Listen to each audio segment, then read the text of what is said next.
K-Man. Oh, I think they're doing a great job. A lot of them are. Good afternoon, Dwayne. How are you? Not too bad, sir. Ladies and gentlemen, Radio K-Man's Talk Today with Sterling Dwayne Ebanks. But I do have some questions. There are more questions than answers. Radio K-Man's Talk Today.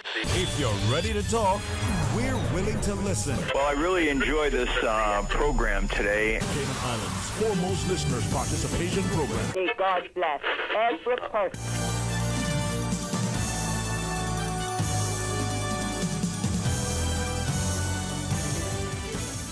Hey, good afternoon and welcome. Thank you very much for joining us. Another terrific, thankful Tuesday that most of us hopefully will feel the love.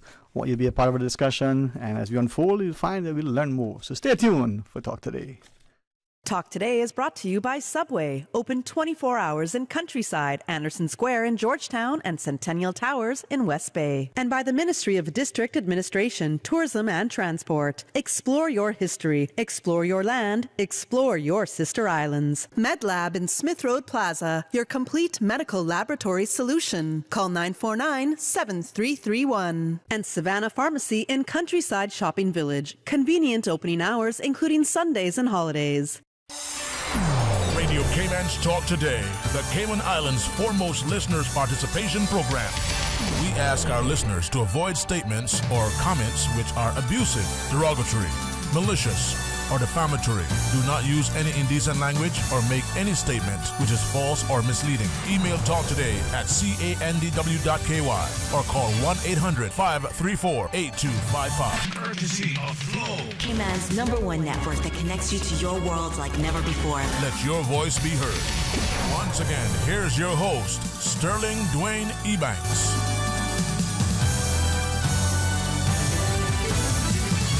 Hey, good afternoon and welcome. And if you're joining us on YouTube, welcome. If you're on Facebook, hey, that's okay too. But if you listen to us on radio, even better. If the purists in us dictate that we should, see the immediacy, the portability of what radio can offer. And there's nowhere in the world like Radio K-Man.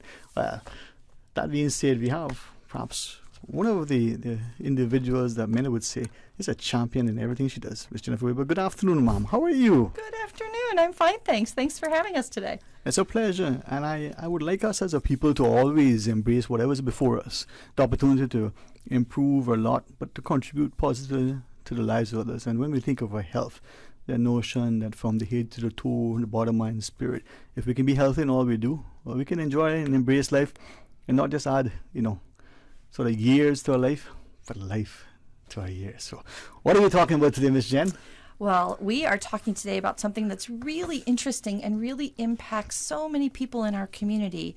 It's about smoking. And vaping. A lot of people are doing both of those things, and we have a program that we're doing now in the community that's free to help people stop smoking. All right. As I invite you to introduce our guest, I maybe first want to ask, we're hearing about stop smoking, smoking cessation, and all sorts of things. Is it semantics? Is there a difference? Is it a mindset? I remember doing a program way back when, and I'm hoping that what I'm hearing is not what I'm hearing, but I'm hearing it anyway. And I wonder to what extent my uncle, one of my uncles, he talked mind over matter, and it's important. And his mindset was that if your mind isn't engaged, your body can't be embraced, right? It doesn't matter what it is. And like so many things, if you don't have that in your mind, it doesn't matter. We can jump right into this, Sterling. We should. We absolutely can. So both feet right in. Both feet right in. I was just telling my two guests, who I'll introduce. We have Mr. Harry, who is here today. I'm not going to use last names. Harry is here because Harry. That's Harry. You can Harry decide. From the England, please. The ladies will decide when they hear his voice. Harry is here because he just finished the smoking cessation program that we had, the first one we had in the community. It's called Freedom from Smoking. It's a 7-week course, and he was a participant in that class, and so he was a smoker.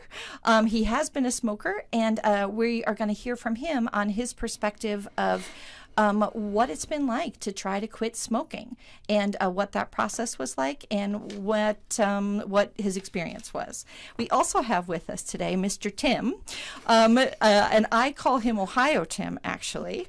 Well, no, Ohio is good. I'm originally from Ohio as well, and so I have to differentiate Ohio Tim from other Tims that I know in the community. So this is Tim, and Tim is the manager at the club in Cricket Square. Yeah. And Tim is here because the club very kindly offered their space to allow us to have this freedom from smoking program free. They gave us an exclusive space on Wednesday nights for 7 weeks in a row because as a health club, they are not only interested in people getting stronger, but they're all about wellness. And so he's going to talk about that with us today. But one thing I did want to mention that goes back to your first statement is that yeah, we can't make anybody do anything they don't want to do. And if people decide that they want to quit smoking, then this is a great opportunity for them to join one of these classes. And in order for people to determine if they're ready or not, we have a little quiz. And so the first quiz that we give to people when they say they're interested is we ask, do you feel like you're ready to quit? Are you quitting for yourself? We can't do things because our spouse wants us to do it, or because we promised our doctor that we'd try. If we're ready to do it, that's where the commitment is in our mind. Yeah. And it's not going to be easy. It's going to have challenges, and it might be something that we call it practice quitting, where you slip up a couple of times, and it may not be over in just one time. It may take you a while to quit smoking. But that commitment, that mind over matter, is certainly a huge part of it. You have to decide that this is something you really want to do for yourself. I guess this is, in a sense, where quitting is a success. It's a win. Right. All right. And, Susan liked that one. I got points to the table. Congratulations, you're a quitter. Yeah. I mean, I always tell my friends, I would give up chocolate, but I'm no quitter. But, hey, maybe I need to look at it differently. And this is where I think the melding of the body, the mind, and the spirit. And Harry, before I come to you, Jen sort of took away some of my fun. I was going to call him Mr. Health, but I won't do that since we're not using last names. All right, we're going to leave it there. But Tim, from that perspective, though, we see either the athlete, and the coach will say, listen, the athlete says, Coach, tonight can I go out and dance and have fun? Sure. Coach, can I smoke, drink, and whatever? Sure. Can I stay up all night? Sure. You can do all those things, but the question is, what do you want your performance to be like on game day? Whether that's a month from now that you're preparing, or whether it's the Olympics 4 years away and you're just trying to qualify to make the team. You can do all those things. Where's that discipline, the determination, the dedication? So from the perspective of the individual and smoking, at some point I want to ask about how do we think that impacts us as the individual and how as coaches. And how likewise, the notion of, well, I only did this so often, and how do I feel now? But before we do, initial salvos, Mr. Tim? I mean, you both, I think, hit the nail on the head when you're talking about discipline. But then also the power of the mind in order to change and improve behavior, right? So performance, yes. You can do all these things, but it's about how well you want to be. How well do you want to perform? If you are not really that engaged in your optimal or being at your optimum, then you'll there's this sort of correlation. More, I guess, less discipline, right, is going to lead to a lower performance, right? Yeah. And then so the more disciplined I am mentally, then the better I'm going to perform, no matter what it is. If it's short term, if it's like you said, the Olympics, if it's longer term, then I have to weigh what's most important to me in terms of my overall health and my overall well-being. The mental dexterity, the physical stamina and endurance, the ability to even have a conversation sometimes can be impacted. Even we had a wonderful meal, it's our favorite meal, and that could impact us. Do we feel afterwards lethargic, with a little bit heavy? All these things can happen. So how with that? If it's okay, I hope you don't mind. you're relatively young looking. I won't Thank say that you. you are. And we think that some people who want to quit smoking, it's after decades, it's after something. Forgive me for being direct if a question I ask. No, is it, please. you just let me know. But why did you want to stop? I'm not going to ask you where you started, because that's a different story. Oh, well, maybe it's a bit easier to run through it all. I probably started in university in the first years and then really picked it up quite heavily. And then after I finished university, I ended up doing more exams and I just continued to smoke more and more. But one of the first times I really got into it, I moved to the island in November 2021. And one of the first things we did, first 3 days, a few of my pals, we all agreed to do the half marathon. Bearing in mind, I don't think I'd run a half marathon since before 2014. So in my head, I was like, great, this is an opportunity now. I'm going to quit smoking. I'll put it down. I think I had a couple of weeks, maybe 4 weeks. And like you were saying, with determination, I was really disciplined in that time. And we were practicing doing the 10Ks, 15Ks.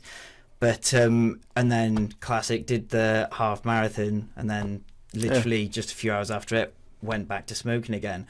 I think I kind of clocked at that point, yeah, this is a problem. I just stopped myself doing something for 4 weeks, and I probably knew in the back of my head it was a very short quitting phase. That was one of the failed attempts, but I probably knew in the back of my head, once this is over, you can go back into it. That was probably when it started. I thought, right, that's not ideal. But then kind of another huge problem on the island as well is inhaling nicotine through a vape. I started picking that up kind of as well as smoking. And then throughout my time here, I just noticed levels in my fitness weren't great. It would have an effect on social interactions if you're like nipping away to do something. And, you know, it was very expensive habit as well, which is something which lots of people like to put under the rug or probably underestimate how much they're spending and using. So it was coming to the end of last year where I thought I need to make a full-on change. And now I've been nicotine-free from all sorts since this year, since the 1st of January. All right. And if it's okay when we come back from the break, maybe talk more about it. If it's okay, hire through, maybe ask about association and perhaps stress. Some of us will smoke when we're doing this. It could be exams, it could be a particular time in our professional lives that are busy and we've got clients, and it's so maybe we can talk about that if you will. And then Tim, from the notion that the association of the body, mind, and spirit in physical health, and then of course Jen, not just about the program and future sort of iterations of it, but what it means for us. And I think Harry referenced the financial component. For some of us, we speak in dollars and cents, and a pack of cigarettes is $1,000. You know, if you stop smoking, you might save yourself a bit of, you know, moolah, as they say. All right, we're going to talk about that. I think there's going to be some open line after 1 o'clock. I'm going to encourage Susan to find a good song that we can sing together, karaoke, after our guests leave. But hey, you won't know if you don't stay tuned. Join us after the break. For medical lab services in Cayman, go straight to MedLab. For a full range of medical services, pleasant, clean and comfortable environment, no long lines and affordable fees, visit MedLab at the Smith Road Plaza. Open Monday to Friday, 8:30 a.m. to 5 p.m. and half day on Saturdays. Call 949-7331 to make your appointments. For medical lab services in Cayman, MedLab. From boat days to beach gatherings, leave the catering to Subway. Choose from small and large sandwich platters, double meat wrap platters, and top it off with optional cookie platters for dessert. Or ask about our Subway box to go with the option of 6-inch or foot-long sandwich, 1 cookie, and 1 bag of chips. For all occasions and celebrations, let Subway focus on the food so you can focus on the fun. Visit subway.ky for catering options. Subway. Eat fresh. Now, more than ever, supporting your immune system is crucial to helping your body fight off illnesses like the common cold, the flu, and COVID-19. At Valley Med Pharmacy on Walkers Road and in Buttontown, we carry all the essential vitamins and minerals to help support your immune system and improve your overall health. Some of our top immunity support picks are vitamin C, vitamin D, zinc, elderberry, and quercetin, or the popular 7-in-1 immunity support. Our pharmacists are always on hand to help guide you and answer any questions. Visit ValueMed Pharmacy on Walkers Road or Bordentown. Live happy, live healthy with ValueMed Pharmacy. It's Tuesday, and you know what that means. It's 2-for-1 Taco Tuesdays, and it's happening all day long at Taco Restaurant and Bar, located in East End and West Bay. Who doesn't love tacos, especially when they're 2-for-1? Featuring specialty tacos like peanut chicken, blackened fish, pulled pork, vegetarian and coconut shrimp, and of course, all of your favorites. Enjoy 2-for-1 tacos and 2-for-1 margaritas every Tuesday at Taco Restaurant and Bar, all day long in East End and West Bay. Talk today. But I do have some questions. Talk today. Cayman Islands' foremost listeners participation program. Talk today. Because there are more questions than answers. What the public is saying. Waiting to take your calls right now. Sterling Dwayne Ebanks.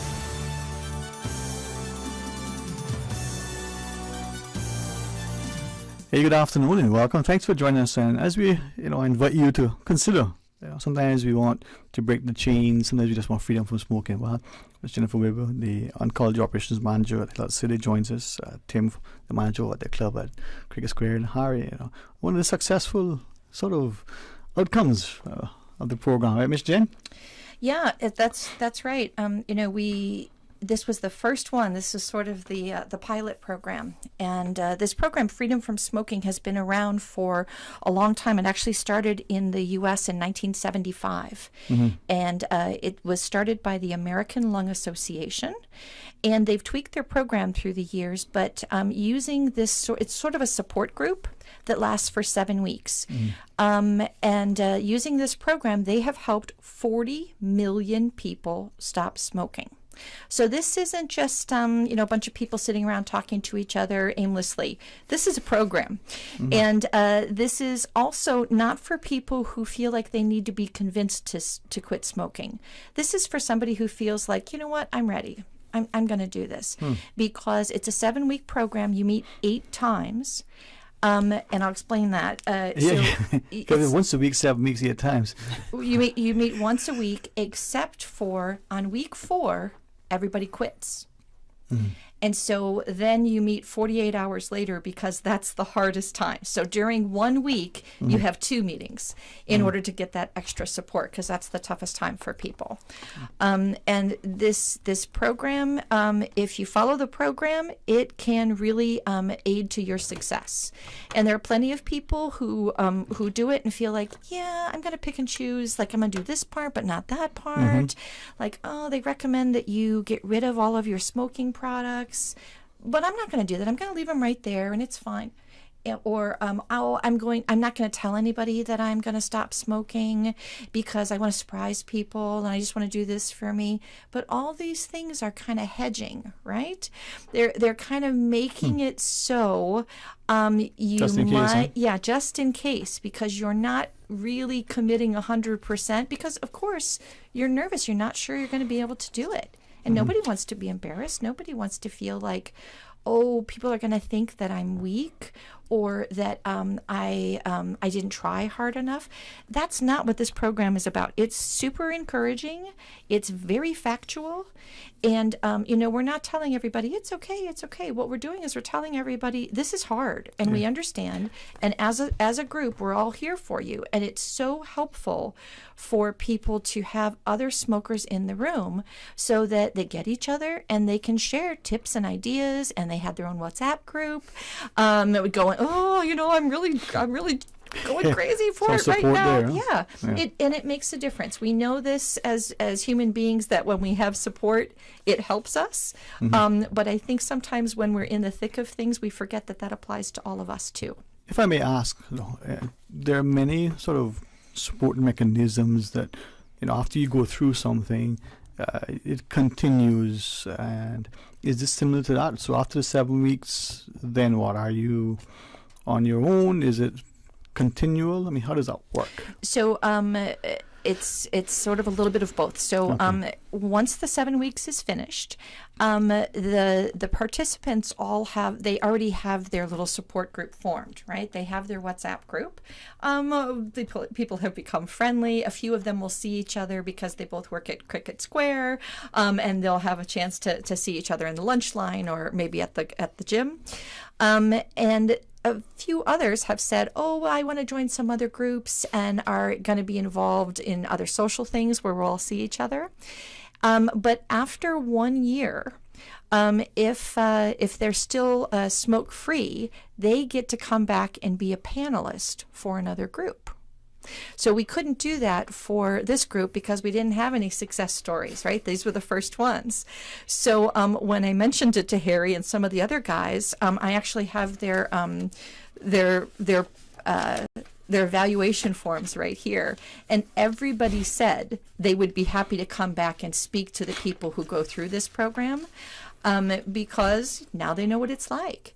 And so that's something to work towards. So yeah, we're all going to keep in touch, but I'm not going to be calling everybody every day and going, did you smoke today? You didn't smoke today, did you? Did I see you in the grocery store? You smell like... It's not like that at all. There you go. So Harry, with that in mind, I mean, we all know that we need to want to do something. You know, whether it's the exam that we want to not just pass, but do our best, whether it's the training exercise to improve our performance or the weight loss or whatever the motivation is. We got to want that thing, and it's, in economic terms, it's not the needs that motivate us, it's the want. You know, I need a pair of shoes, but I want that thing. In your case, I mean, how do you see this playing out? We try many things and they don't work out as well as we want, or we feel we could have done it better, or we just didn't win. I think in the case of smoking, definitely there's stages, isn't there? You start and everything seems fine, and then as you continue, you're not really smoking for pleasure anymore. You're smoking just to get back to base level, and as that goes on in time, I think there's definitely moments. It's going to be different for everybody, but there's definitely a few for me where you think, right, there definitely needs to be, you know, time for a change. That's going to range for every single person, but I think everybody will be on the path of it's not a secret, smoking's not good for you. Everybody does know, and I think that's why the class was great as well, is if you are somewhat on the fence as well, like you said, you're going to need to want to do something. Yeah. If you don't want it, it's not going to happen. You're going to pick up the packet again and you're going to go straight back to it. But it could definitely develop your understanding. I mean, you're given so much information in the sport group, but as you start to learn more about it, you really do want to then push yourself to give up. Indeed. Before I ask Tim, let me ask you 2 quick questions. Yeah, of course. Was it hard? Oh, yeah. It's definitely one of those things. It's hard, but you know what? It is nowhere near the satisfaction of now being able to say, yes, I have quit. Okay. That the first stage, what an example we said was going up that hill. And from days 1 to 7, that slope is really steep. And unfortunately, the people who then will relapse, they'll roll right down to the bottom of the hill. And the hardest part is then those first 7 days. But once you go there, it slowly levels out. It gets easier and easier, especially with the support and the groups and everything we have. So, well, I encourage you and I commend you for having the courage, and I wish you continued, success. But if I can ask then, positive and negative, what changes? What's been different? Positive, negative, since you've quit? It would be hard to quantify everything. No. I mean, just give me the first 500. I mean, I don't want everything. I think loads of things I really care about have gotten much better. My fitness. My fitness has gotten so much better. I recently ran the 50. Well, I was part of a team, but the 50k across Ireland. Our team came first, funnily enough. I know that when I was in my biggest days of smoking, there's no way near I'd be able to run that quick. I've lost weight, obviously fantastic. The amount of money I've saved is kind of ridiculous. I'm finding that now that I'm not having that regular kind of artificial dopamine hit every day, every hour, I've just started enjoying everything else in life so much more. And I really appreciate you being so candid. And the reason why I wanted to ask that of you, that's why I said if I ask it, many of us think that because we're youngish, that we have time. And pivoting to Tim, we know the statistics in the studies that say, listen, if you stop smoking within hours, within weeks, within months, within years, but if you're 90 when you stop, as opposed to 19, then maybe that time. So from the athletic performance, from the physical fitness, share with us, the benefits that go beyond what the statistics may share. Yeah, I mean, I think Harry hit on quite a bit of them, right, in his telling us what he's been able to accomplish, and congratulations on the first place. Thank you. Nice. Yeah. So that's part of the team, part of the corporate team. But congratulations. yeah. Apparently they're the only team in it. So was this told you? KPMG team? Yeah, that was the KPMG team. Yeah. You know, shout out to Cricket Square again. But it's one of the things is increased respiration, right? Better circulation. Right, a pulmonologist could explain this in fine detail. But anytime you're talking about more oxygen in the body, you're talking about more nutrients being driven to your blood, your muscles and your lungs, and you're able to breathe easier. You're able to recover quicker. You're stronger. Yeah. There's a particular hormone called myostatin, and what happens when you smoke, that hormone is affected. That hormone is responsible for muscle growth and also the energy in your muscles and the strength of your muscles. So when you stop smoking, then you decrease that particular hormone in your body, and now you can build stronger muscles, right? I mean, Harry's already got some nice muscles here, but build stronger muscles, and you're stronger in your performance. So that's just some of the physical benefits. And before I ask Jen, that smoking, doesn't matter, cigarette, cigar, vaping, a joint, ganja, whatever you want to call it, it's that smoking that affects that hormone that impacts your muscle, male or female, whether you're a professional athlete, a bodybuilder, whether you're just somebody who needs your muscles to be able to connect to your tendons, to keep your bones upright so you can walk. I mean, and that's the reality of it that sometimes we fail to appreciate, all right? So, Miss Jen, I mean, see that? I did my homework this guy. You did a good job. I pulled a page from the materials from the Freedom from Smoking program that we used, and I wanted to go through the benefits of quitting. Sometimes, especially people like you mentioned who have been smoking for a long time, they say, I smoked for 30 years. What's the difference if I stop now? Or, I can stop anytime. I just don't want to now. But there are real benefits, even if you've been smoking a lot of cigarettes for a long time. So within 20 minutes after quitting, your heart rate drops to a normal level. 20 minutes? 20 minutes. Wow. 12 hours after quitting, the carbon monoxide level in your blood drops to a normal level. 2 weeks to 3 months after quitting, your risk of having a heart attack begins to drop, and your lung function begins to improve. 1 to 9 months after quitting, your coughing and shortness of breath begin to stop. 1 year after quitting, your added risk of coronary heart disease is half that of a tobacco user's.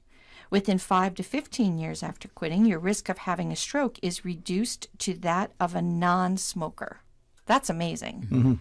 10 years after quitting, your risk of dying from lung cancer is about half that of a tobacco user's. And your risk of getting cancer of the mouth, throat, esophagus, bladder, kidney, and pancreas all decrease. 15 years after quitting, your risk of coronary heart disease is the same as that of a non-smoker. So there are real benefits. We can't reverse all that we've done to our bodies by smoking, but we can really improve our health, even if we feel like, I've smoked for so long, it's not worth it. No, it is worth it. And you are worth it. And not only is it going to benefit you and your health, but your family as well, because of secondhand smoke. In every way. And this is when we say, not only adding years to your life, but life to years. We're going to pause, take a short break. When we return, we'll conclude our segment. And, who knows what we'll say? I know. Stay tuned for Talk Today. Are you kidding me? Hey girl, what's wrong? My eyeliner foundation just ran out and I have to leave Savannah in 15 minutes. That's easy. Just stop at Savannah Pharmacy. That's where I get all of my makeup, and for a great price too. Really? Really, girl.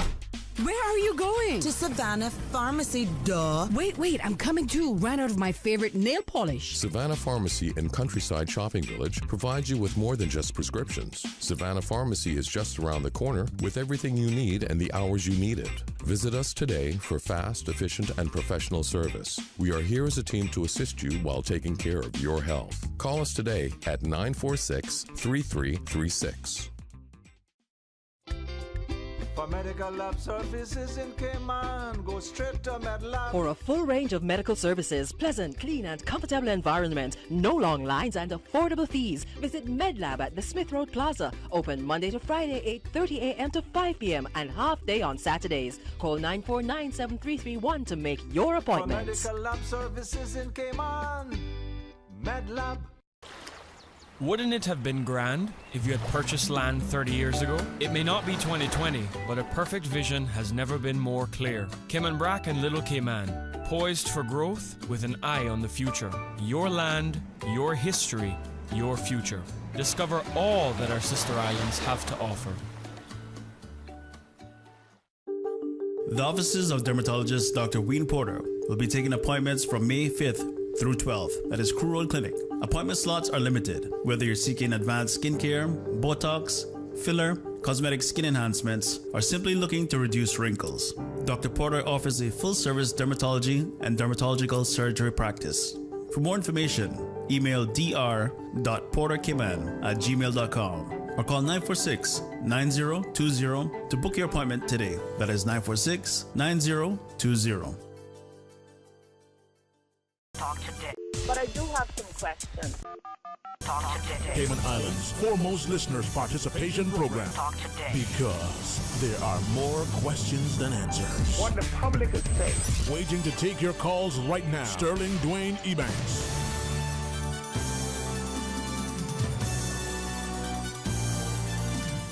Hey, good afternoon. Welcome back. Thanks for joining us. And in the studio, Miss Jen from Health City.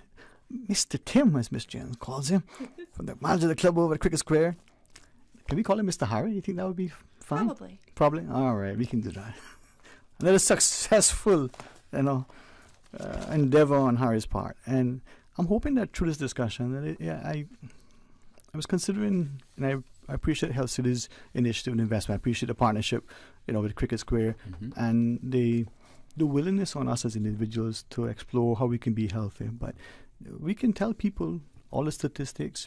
They know this. They've heard it 1,000 times. But how do we make it resonate? So I phoned a friend, like that show you call a friend, and I asked his permission. He said yes, but you can't do two things. You can't say my name, John, and you can't say how much money, thousands. He quit smoking a long time ago when it was relatively, it was a lot cheaper then. You can probably buy a pack then where you can pay for one now. And he put that money aside every month. Over the decades, he's accumulated a decent sum that's allowed a lot of things. And he said, for him it was the motivation of two things. He wouldn't mind have been around to do some of the things that he was struggling to do, like the walking, the talking, and the other things that men do, like sailing. Come on now, Harry, don't get away here. And then he was thinking how much this thing is costing him. And then the inconvenience of having to stop and get it. And if he didn't plan properly, and 4 a.m. in the morning, and he couldn't find his favorite smoke, he was agitated, right? I think you're definitely right there. That was one of the things leading up to me quitting. I would only ever buy nicotine products from one shop only. So whenever I would go, I'd pay by card, and then at the end of this was a 6-month period, I could see exactly how much. I'm not going to say on the radio how much it was, but it was shockingly high, and that was definitely something which people might not even know how much they're spending. So as soon as you start to give yourself this information, obviously, it'll. So it's a small fortune. It is. It's crazy, but it's also crazy that I bet you 9 out of 10 people wouldn't be able to accurately say how much they'd spend in a year. No, it is, man, and it's everybody has their motivation, and when you can put it in dollars and cents, and for him, it wasn't just the dollar value; it was the percentage of his income, but the percentage, right, of his expenditure, the amount of money he was spending. And this wasn't, offering a friend a smoke or buying this was his consumption. And I appreciate him allowing me to share that, because he said, that's what helped him to, present that to another friend, and that may have been a convincing factor. We do have a caller online, if you're so kind. Don these fresh to sanitize, recently purchased or gifted headsets. Let's go to the phone. Say good afternoon, welcome. Thank you so much for sharing. Welcome to Talk Today. Hello, good afternoon to your panelists and to yourself, Sterling. My friend, good afternoon, man. How are you? I'm pretty good, thanks. I just have a very important question, just a simple question, because my mother smoked for a very long time, right up until she had a heart attack. And then that's what convinced her to stop smoking, right? Mm-hmm. Now, I got a question because I know that there's a lot of push towards legalizing marijuana in Cayman. Now, I know that marijuana has its medical purposes once it's extracted and used the proper way. Now, I got a question for your panelists. So, what sort of negative effects you would receive by smoking marijuana as opposed to using it for medical purposes where you can extract the oil and whatnot? Different purposes, right? Different methodologies. Because I know there's a huge misconception that and we know that alcohol is just as evasive or worse than marijuana. We know that cigarettes has its issues in it, and the packet tells you it can kill you, and yet we don't make those things illegal. However, marijuana is illegal, yet a lot of people say that there's a lot of positive uses you can get from it, which I think science is there. But is smoking marijuana is just as unhealthy as smoking a cigarette, or it does have significant health negativities towards it? Because I feel that if we are going to go down the road to have a referendum to legalize marijuana, we need to know all the pros and cons and in terms of the usage of it. That's just my pet peeve for the day, because I know a lot of people is under the impression that they would rather smoke marijuana than a cigarette, or they would rather smoke marijuana than drink alcohol, but alcohol and cigarettes are legal and marijuana is illegal, and that's a huge conversation within our community. And we got a lot of young people who are having front stage and front row seats to this discussion. So I just want to know, coming from the professionals and the people from the health field that can identify the pros and cons from smoking marijuana and make the public aware of those things. I appreciate that. I'll listen in. All right. Thank you so much for that question. That's really interesting. It's an excellent question. On our panel today, we have an accountant, we have a manager of a healthcare facility, of a, what do we call this? A gym, fitness facility, who has a background in anthropology and is very good at languages, and you have an Asian studies major who. With a lot of experience working for charities. This sounds like a joke and making. I know. And a priest, they all walk into a bar. And so my point of this is that, so none of us are doctors, and so I want to make sure that everybody who's listening understands that we are not providing medical advice. So what I would recommend that you do is that if you could please, caller, please take this down. Please send an email with your question to stopsmoking@Health City, all one word, no dot or space in between, Health City .ky. And please do that, because then I can direct your question to our pulmonologist. Her name is Dr. Archita, and then she can answer you directly and give you all the information. Now, I did hear Dr. Archita yesterday do a presentation to Cayman Prep students, and she talked for almost an hour, but one of the things that she essentially said as a summary was anything you're smoking is not healthy for you.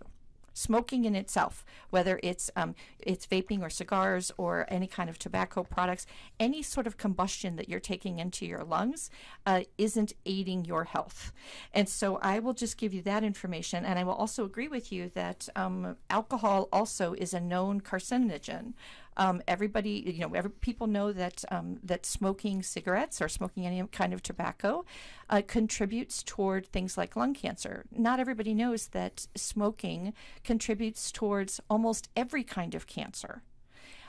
People don't often realize that alcohol also contributes toward cancer. Alcohol is not healthy, and you're absolutely right that that's something that's legal.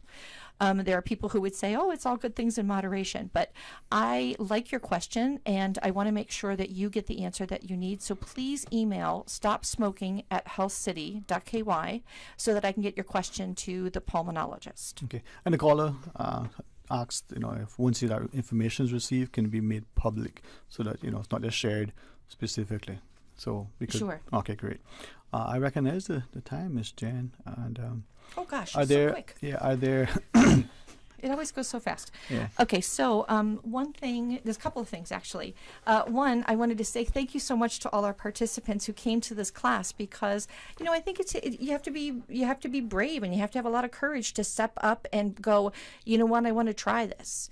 And nobody feels confident at that point. So I was so grateful that people came to the class. So Harry, thank you so much for attending that class and for contributing so much. I really feel like one of the biggest benefits of the class was being able to be together and for all the participants to talk to each other and learn from each other. So that was wonderful. Mhm. Next, I wanted to make sure that I thank Tim and Cricket Square and the club for hosting us, because this project is very important to Health City. We just built our new full-service cancer care center with a radiation center. Now in Cayman, we can take care of every kind of cancer, except for leukemias, but we can take care of almost every kind of cancer, and people don't have to go overseas for radiation, which is fantastic for the people who end up developing cancer. But we don't want to get more customers. We're not looking for more people to get cancer, right? I wish nobody had to use that radiation center. And so, I spent more than a decade working at the Cancer Society, and we were all about early detection. Health City also all about early detection. But even further from that, Health City is now supporting the community by helping to do prevention in the community by supporting this program. I'm their employee. They pay for all of the materials for everybody. The class is free because we want this to be accessible to everybody. And thanks to partners like Tim at the club and Cricket Square, they made the venue free. Mhm. And so this makes a big difference. People can come and feel like, okay, this is a common place. This is a safe place. I'm not going to somebody's house. And it's convenient because it's close to where I work. And we're going to be doing these programs throughout the community in the districts so that people have fewer excuses. They can't say, oh, it's too expensive for me, or, oh, it's not close to where I live or work, or, oh, the time doesn't work. We're just going to keep offering these programs.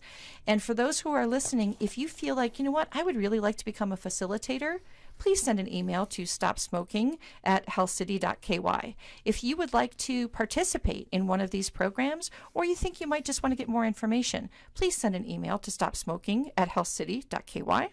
And what we'll do is we'll send you information about the next class that's forming. And if you live in East End and you hear that the next class is in West Bay, which it is, the next class is going to be in West Bay at the Church of God off of Bottomanu Road. No, Church of Christ. Church of Christ in Bottomanu? Yes. Bottomanu? Yes. Yeah. That's where it's going to be, and it's going to be on, I think, a Tuesday evening, and it'll start in July. But if you live in East End or if you are in Prospect, let us know, and we will form a class where you are. We want to make sure we get this information out to everybody. And for those who are listening and think, well, what about the young people who are vaping? We're actually backing this up even further now by doing presentations in the school and supporting the schools through a program that's specifically designed for schools to help kids not vape or stop vaping if they've already vaped. Yeah. Well, this is crucial, not just the social cost, the financial cost, but the personal cost. And thanks very much, Ms. Jane. One more thing. Yeah. In the event that somebody who is listening has been smoking for a long time, if you're over 50, you've been smoking for a long time, and your GP has said maybe it's a good idea for you to get a low-dose CT scan, that's a cancer screening for lung cancer. You can get it this month at Health City for $50. We're making it really, really cheap. So again, there's no barrier to get in the way. A lot of people feel like, oh, I don't know if I want to do it, but we sometimes need to hear all the information, right? Just because you don't want to know doesn't mean it's not good for you to know. So if that's something that's of interest to you, you can email, that's right, stopsmoking@healthcity.ky, and we'll send you the information. It's not for everybody. You got to be over 50, and you got to be somebody who smoked for a long time, because we shouldn't just get tests because they exist. We should get the tests that we need, right? So keep that in mind, but it's available this month for $50. Thanks very much, Tim. Likewise, I appreciate it. Thank you. We'll try again, I'm sure. We'll make it work for us. All right. Join us after the break. Some open lines. Stay tuned for Talk Today. Today's biggest news. Radio Cayman. Your voice, your choice. Local, regional, international. This is Headlines from Radio Cayman's newsroom.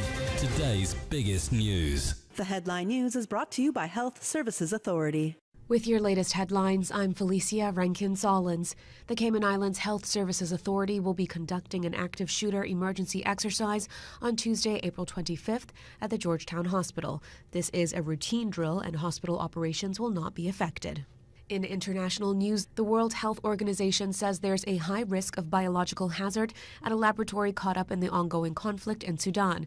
Officials said it was unclear who was behind the occupation of the National Public Health Laboratory in the capital. The city has been ravaged by fighting between the army and the paramilitary Rapid Support Forces. The WHO told the BBC on Tuesday that workers can no longer access the lab. A Barbie with Down syndrome is the latest doll to be released by Mattel in a bid to make its range more diverse. The U.S. toy giant had faced previous criticism that the traditional Barbie did not represent real women. In recent years, it has created dolls with a hearing aid, a prosthetic limb, and a wheelchair. Mattel's goal was for all children to see themselves in Barbie, as well as play with dolls who do not look like themselves. These are your headlines. I'm Felicia Rankin-Solins. For the latest in news and information, follow Radio Cayman on social media, Facebook, Instagram, Twitter. Download the Radio Cayman app or log on to our website, radiocayman.gov.ky. The headline news are brought to you by Health Services Authority. HSA's cardiology clinic is now located at Smith Road Medical Center. Our cardiology team provides expert care and treatment for heart conditions such as coronary artery disease, heart failure, arrhythmias, hypertension, congenital heart diseases, among others. The new location offers state-of-the-art cardiac diagnostic testing, including echocardiograms, ECGs, and stress tests. To contact, call 949-8600. At HSA, your heart matters to us. Radio Cayman is pleased to feature this special Sister Islands historical vignette brought to you by the Ministry of District Administration and Lands. Explore your history, explore your land, explore your Sister Islands.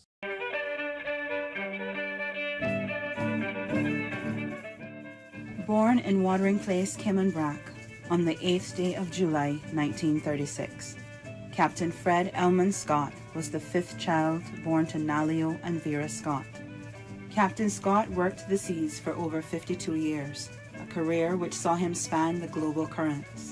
In 1953, he joined his first ship, the Beretta, a local cargo vessel, signing on as deck boy, working his way up to bosun. In 1955, he joined National Bulk Carriers, working his way up to able-bodied seaman. In 1959, he signed on the Ore Meteor to go to Marine School in New York, attaining a third mate's license. He joined the Bulk Petrel as third officer, where during one voyage he was solely responsible for using Morse lamp signaling to save a sister ship which had run aground. He continued to flourish and attained second mate, chief mate, master mariner, and radio operator licenses. In October of 1969, he took a job on oil exploration ships as a captain in Brazil. Captain Scott would later move from Brazil, where he spent the next 20 years piloting cruise ships and tankers in Grand Cayman.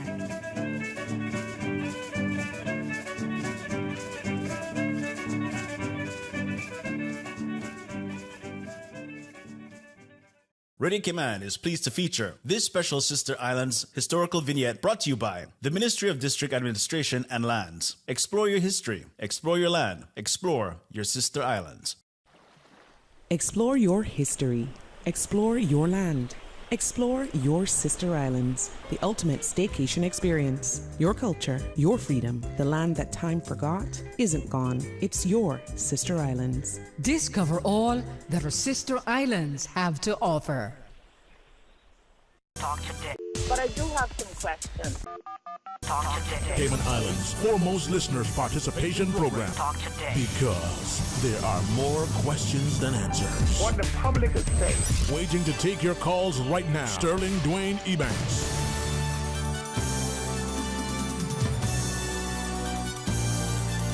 Hey, good afternoon. Welcome. Thank you for joining us. It's going to be some open line. And as we invite you to be a part of a discussion, it's always important to be able to have someone else to sit next to you, share their perspective, maybe inspire some meaningful dialogue. And hopefully my friend will find a good parking spot and join us in the studio shortly. We could tell you who it is, but yeah, we'll get him to tell you himself when he comes, or I'll say it then. Now, what is on your mind? And it seems, as I look at the clock, for some strange reason, it doesn't matter whether you're up all night or whether you get up just before the sun comes up, or you have your alarm set, the internal body clock, and every day, by 5:15, you're up and running and rolling, literally. It's just the way some of us are wired, and some of us have been programmed and conditioned, and that's become who we are. Well, for many of us, each day, whether it's a Sunday or whether it's a public holiday, whether we're retired or on vacation, that's what our lives are like. And today being no different, I had a wonderful opportunity to engage in some, what I thought was good information sharing, and to have people who used to live here and now far afield, or who have returned, and as we congregate, and before everybody has to leave off, to beat the morning traffic, if we live on the side of the world in which I live, you get a few minutes to talk. I'll tell you what they said, but let's take this call first. Hey, welcome. Good afternoon. Thank you for calling. Good afternoon, Ebanks. How are you? I am wonderful, ma. How are you today? Not too bad. Not too bad. Thankful. Oh, man. But you don't sound your usual bright beaming, bouncing self. What's up? I don't know. I haven't discovered around. And the day's almost over. But, this morning on Walker's Road, there was an accident down there. Yeah. And, that's the busiest street with all the school buses and cars going to school and so forth, right? And people coming through, dropping kids off and trying to get to Georgetown. Mm-hmm. What I called to say to you, Sterling, Mm-hmm. I do not understand how the police and them organize when they are blocking the road off. I do not understand how CUC or Water Authority or any of those, when they're going to block off a road or a lane, the information for you to see a sign is not you don't see it until you get up upon it, and then there's other cars in the next lane you're trying to get over, and you might find one after 10, 15 cars going ahead of you. Mm-hmm. But I just wanted to say that this morning, Walker's Road comes down through Field School, and then we go to Town Road, we call it Ballers Road, right? So we were coming on the Field Road, and then when we got there, then we woke up in the situation, and the traffic was already congested. There seemed to be one police officer down by the Katora Street, which trying to get a bus turned around is not very easy. And just about every bus that came that way this morning had to turn around then, and then go down through, come back into town and go up South Church Street. What I'm talking about, Sterling, they do not do their job right. They know there was two ways there not to come up the Katora Street. They could have made those cars that was coming from Truefield School and into Moringa Town Road. Even if they were trying to pick up, which we had kids at the Katora corner, and the officer never came and even said anything to us. Never said, just keep turning their body around, and the kids just stand up there for high school, primary school, and whatever other schools, you understand? I know it was a tragic situation this morning, but being organized and how to handle the traffic and the buses, knowing that it was a school hour, things happen unexpectedly. But the fact of the matter is we got a police department. We should have more common sense to know, well, this happened here. We got to get these cars that are coming from the Hospital Road and Moringa Town Road to direct back and go down to South Church Street, like how the made us go.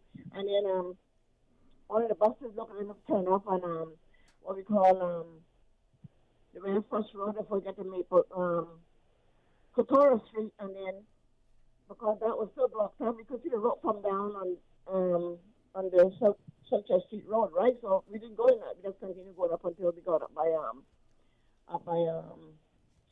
Pure Art, because we still had some kids at primary school on the stretch. Anyhow, apparently the bus came down to that for what reason I don't even know, and they had that piece of property they tried to cut through now to come back up and walk to Walker's Road. Somebody that belongs to had that block off with some wood and some rocks and so forth and so forth and so forth. I'm just trying to say that there's no direction when these officers, and I don't care who they are, where they're from, and how qualified they may think they are, but when it comes to road sense, there's none. And for the rest of the people, this officer was standing there as if he was just standing to say he's standing. He wasn't very workable. I can't say there was one up the road, but the one that we had to deal with, he didn't pass them on man and dog. You understand? Yeah. Go ahead. No, as I listen to, when we look at just the way we use our roads sometimes, whether we're driving or walking, or sometimes, just people standing along the side of the roadways. I wonder if we're careful and considerate, I just wonder. And how do we change that? If we are, that's what you're saying, if people are inconsiderate of the other people? Yeah, are we... We got some and some don't. Like, for example, this morning, the pedestrian, people is walking for the pedestrians here and there through the island and not pressing a button. Mm-hmm. And then another one, he just comes out of no blue and don't press the button and decide to take and walk right across the bus. In other words, you better stop. That's the attitude that it gives me that they're having in their brains. And you better stop. You better don't hit me. Mm-hmm. But a pedestrian crossing is not something that you just step on and step out. You got to stand there and wait and make the people see you. Then they can stop and then they can cross. Or like you all said a couple of days ago, this thing that when you press the button, the cars stop, the buses stop, the bikes stop, the bicycles stop. No, it doesn't work like that. Yeah. But then that's... When you Katrina again on your station? Sorry, say that again, please. When you going to have Katrina Island on your Oh, okay. Yeah, hopefully, probably, not as soon as we would like, but hopefully sooner than some probably would want, but hopefully very soon. I'll reach out to her and have her come and not just share, as she has, but maybe invite through her more, discussion on some of the things that, for whatever reason, there is seemingly a lack of courage and willingness to talk about in our community. We are, how do I put this? As a community, we seem to be, maybe because we think we're being impolite if we do it, but we seem to be unwilling to talk about, the things that are glaring and not so pleasant. And maybe by ignoring them, we might think they'll go away. Whether it's the perception of abuse in power, whether it's the physical and other abuse that occurs within the communities, it's the failure to be responsible or held accountable, it's the cost of living or housing, whatever it is, we seem to be, a bit unwilling to unwilling and doesn't want to work together. Mm. And early some of these people, no disrespect to none of them, but I got to tell them how I see it and feel it. Mm-hmm. These people come here and they came from a track road. They came from no lights, no pedestrian crossing, and they just made it out as if, Yeah. I wonder where the common sense at the present time when you see so many cars crossing, what are you going to step on front of the car for?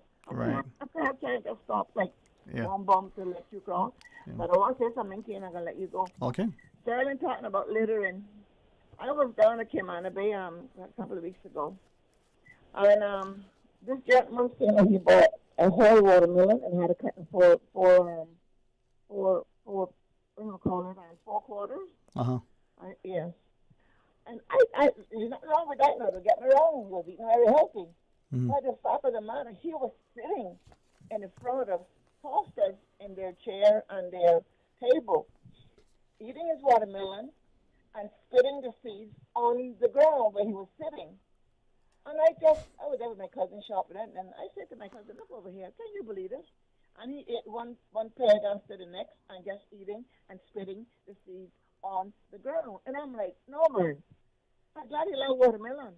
But he didn't have to sit there so openly and spit these watermelon seeds on the ground that someone got to walk on a cement to go into the grocery store. Okay. What are the people thinking? Yeah. Well, we're seeing even in our supermarkets, people, fruits, not just grapes, but bananas and other things, as they, and things that you buy by the pound, as they walk through and shopping, they're eating. Maybe it's a common practice. I don't know. They're making the children do it in the grocery stores too. Giving the kids the food, giving them the chips and stuff and sodas to drink, and it is not right. That's a sign of telling the kids that they can do that at that age and when they get bigger. It doesn't work like that. Yeah, man. Well, I'm hoping it's something that we think about and realize that it's not right as you say. All right. Yep. All right. Anyhow. Yes, Mom. Thanks for listening. You have a good one. You too. Thank you for sharing. Bye-bye. Enjoy. Bye-bye. All right, join us. Mario D, is it? We can get at the a particular meaning, but we can leave that for now. Rankin, good afternoon, man. How are you today? I'm pretty good, man. Thank you. Yeah, I'm doing good. Yeah, I giving thanks. We have to, though. We have to. Every day. We have to. It's not always easy to put on a good face with a smiling, because we don't feel it. We know that there are things facing us, but also maybe in doing that we may feel maybe in faults. But I've been reminded, and I say this as we start our conversation, that if, and this is in the Cayman context and talking to Caymanians specifically, I know it resonates with others, but I can only speak to that which I know. We believe, at least we believed, call those things that aren't as if they were. Speak it into being. So if you purpose in your heart, it's going to be a good day. You got to be positive. You recognize that things are bad, but it could be worse. You be thankful. Those are things that many of us heard our mothers, primarily grandmothers or aunts, and maybe it happened with our uncles and our fathers but we heard that from the older women in our lives, and we live by that. Hopefully, we'll still take that as a mantra. And I say that if we see that, we'll also recognize that in the Cayman context, Mario, there's a lot of, can I use the word that a friend used earlier? Ugly. Behaviors and misbehaviors, inattentiveness in action, and we're ignoring it. Well, certainly there is a lot of obvious things in our society that don't necessarily fit in. Ms. Jan just talked about certain cultures are adapted to certain things and behaviors in which they bring here, and certainly we've seen it and we feel the full blunt force of it, because it's not something that we're used to. We're not something that we can even become accustomed to. Now, I know that you become a product of your environment, regardless of what that environment is, and so when we see things like that, like she mentioned, it is we really, have to say something about it and say, gee, we can't imagine that, why that person would be doing that. But, a lot of the things, when you, if you travel to some of these countries where we have some of the nationalities here, and you look at the way those countries are, it gives you... It's a common practice. It's a common practice. Yeah. Now, I'm not saying that gives them the right to do it. That obviously means that we need to not only implement new laws and procedures, we need to also enforce them. Yes. To make sure that these things are abided by. So, but again, how do we manage the cultural melting pot in which we've allowed? And I use the term allowed simply because that's exactly what we've done. That we've allowed to come and share and enjoy our environment, while systematically and I mean consistently trying to change it to what it is that they left. And for sure, I mean, we she spoke about the accident on Walker's Road this morning, and I just like to send out huge condolences to Kurt Watler and his mother and the whole family. I was over at the house this morning, and I can tell you it's a very tragic situation that happened there. And obviously, I'm not going to speculate as to what happened. It's just what we know based when the investigation is over. You'd understand what really took place. But again, it goes back to the cultural behavior of certain individuals who come here and call Cayman home. And I think that when we see that influx of things, we haven't been able to properly digest it, to adjust ourselves. So a lot of the things catches us off guard. And then we have to become very reactive as opposed to being proactive to deal with it, right? And it creates uncomfortable situations. So at the end of the day, you know, if we don't have a constitution that is enshrined in a way that identifies who we are, right, from a policy standpoint, everything that we do from a development right down to legislation should be a reflection of who we are as Caymanian people. Yeah. And we shouldn't make any apologies for doing something that may be offensive or not in line with other cultures who come here. We can't be apologetic for who we are. Yeah.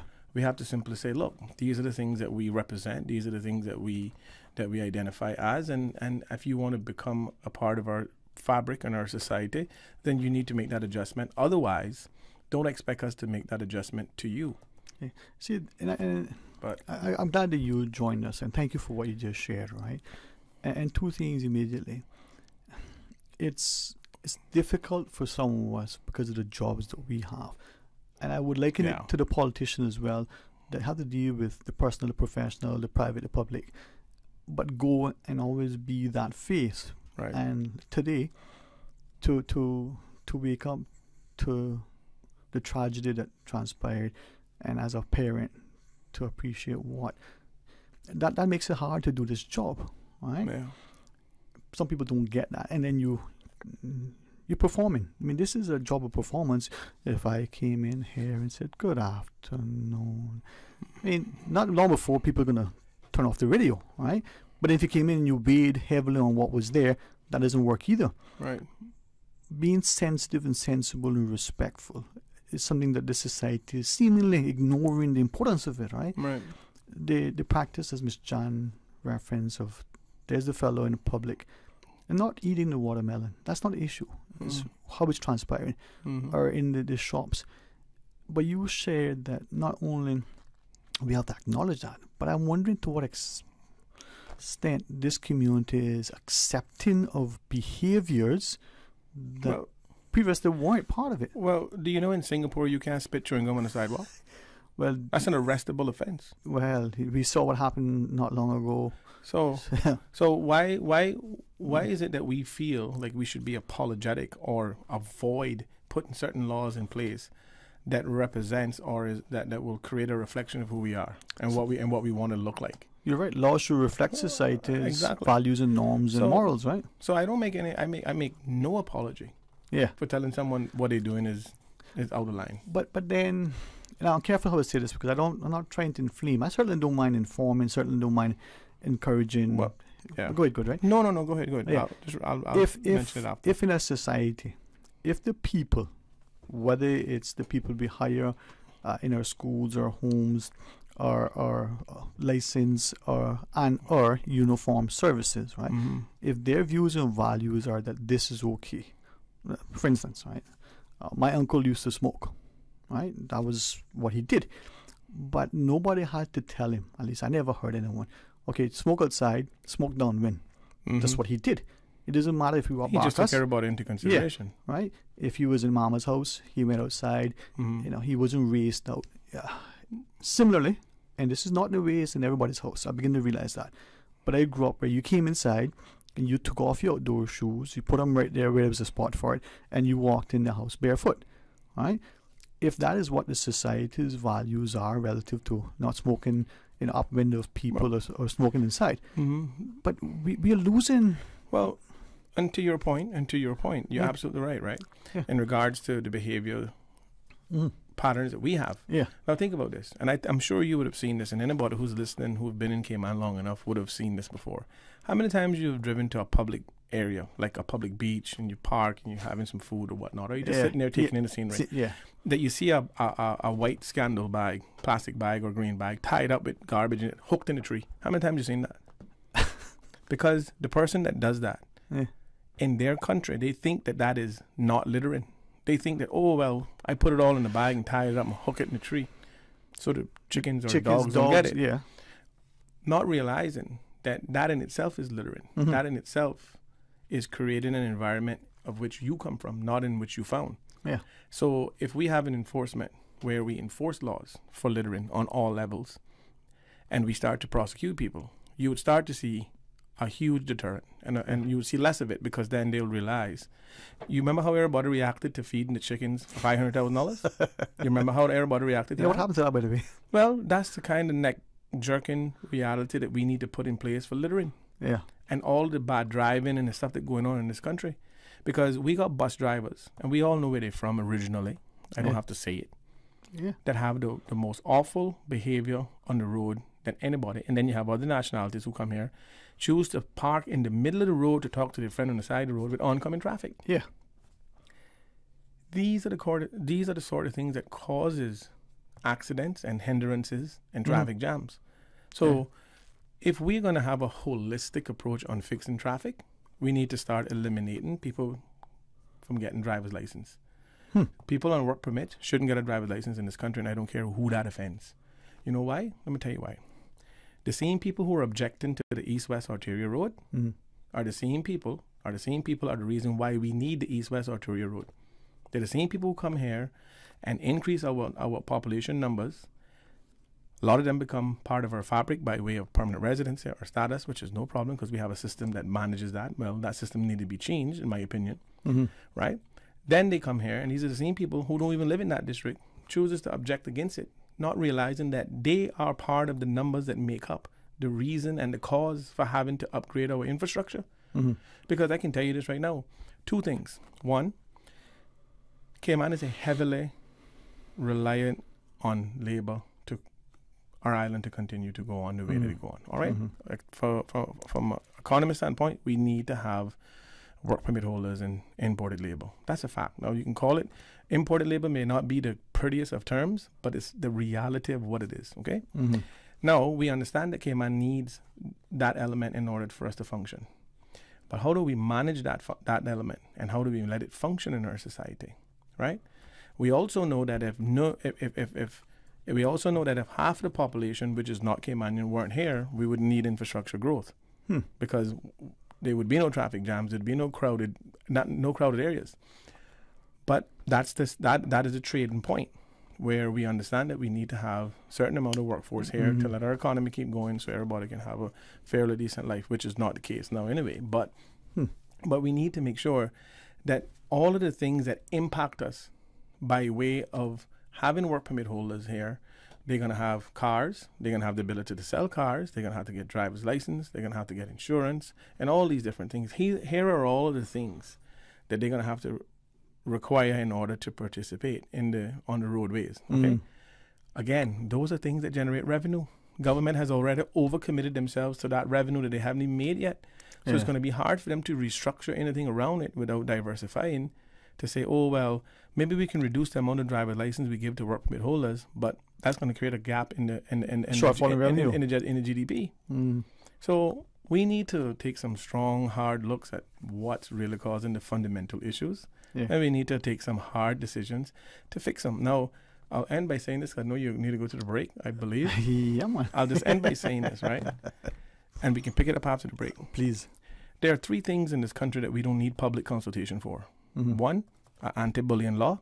We all agree that we don't need nobody bullying nobody. Let's pass the law. You don't need to come to my neighborhood and say, Mario, do you agree? I agree. We need the law.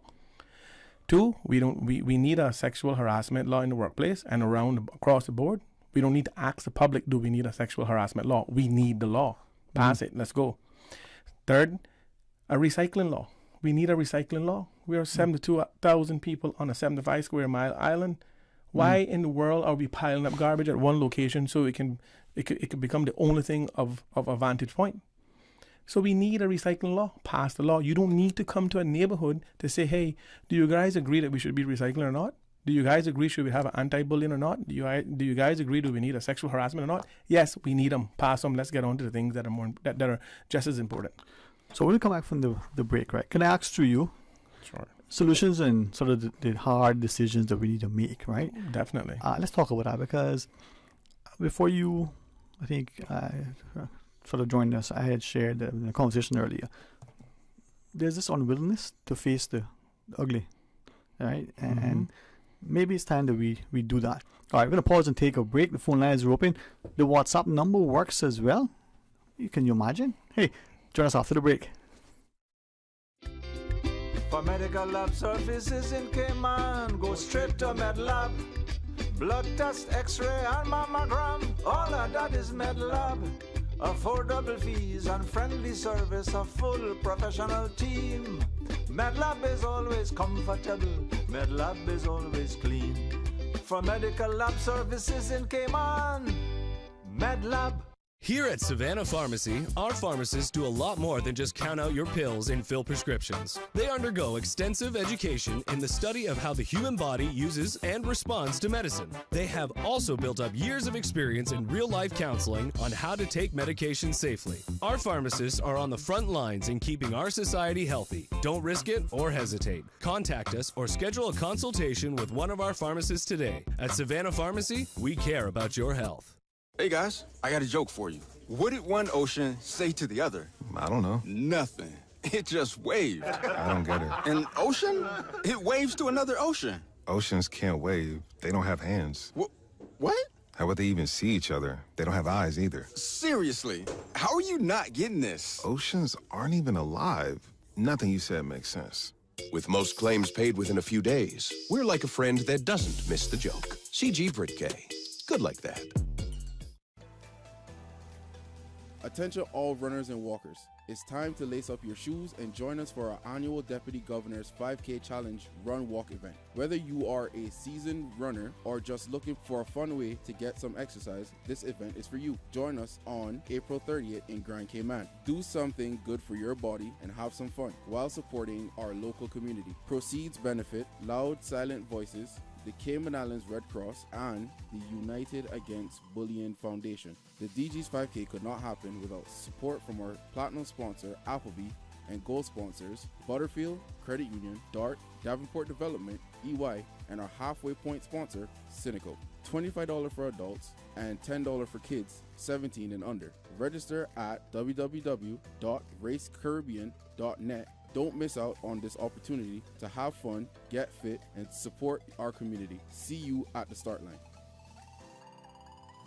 The application deadline for Education Council Local Scholarships for the 2023-2024 academic year is Sunday, 30th of April, 2023. To apply for an Education Council local scholarship, please visit the Ministry of Education's scholarship application portal at moescholarships.gov.ky or email the Scholarship Secretariat Unit at scholarships@gov.ky to learn more. This message is brought to you by the Ministry of Education's Scholarship Secretariat Unit. They say variety is the spice of life, and that's why at Subway we're introducing the new Boneless Hot Sub. Say what? The premium sub brings new ingredients like spicy breaded boneless chicken, French's crispy fried onions, and buffalo wing sauce, bringing a zesty and flavorful experience with every bite. Add some of your favorite veggies, cheese, and ranch sauce of your choice of freshly baked bread for the ultimate boneless hot sub. For a little spice in your life, try the new Boneless Hot Sub from Subway. So good and tasty. And make it a meal with a drink and chips or cookies. Subway. Eat fresh. Talk today. But I do have some questions. Talk today. Cayman Islands' foremost listeners participation program. Talk today. Because there are more questions than answers. What the public is saying. Waiting to take your calls right now. Sterling Dwayne Ebanks.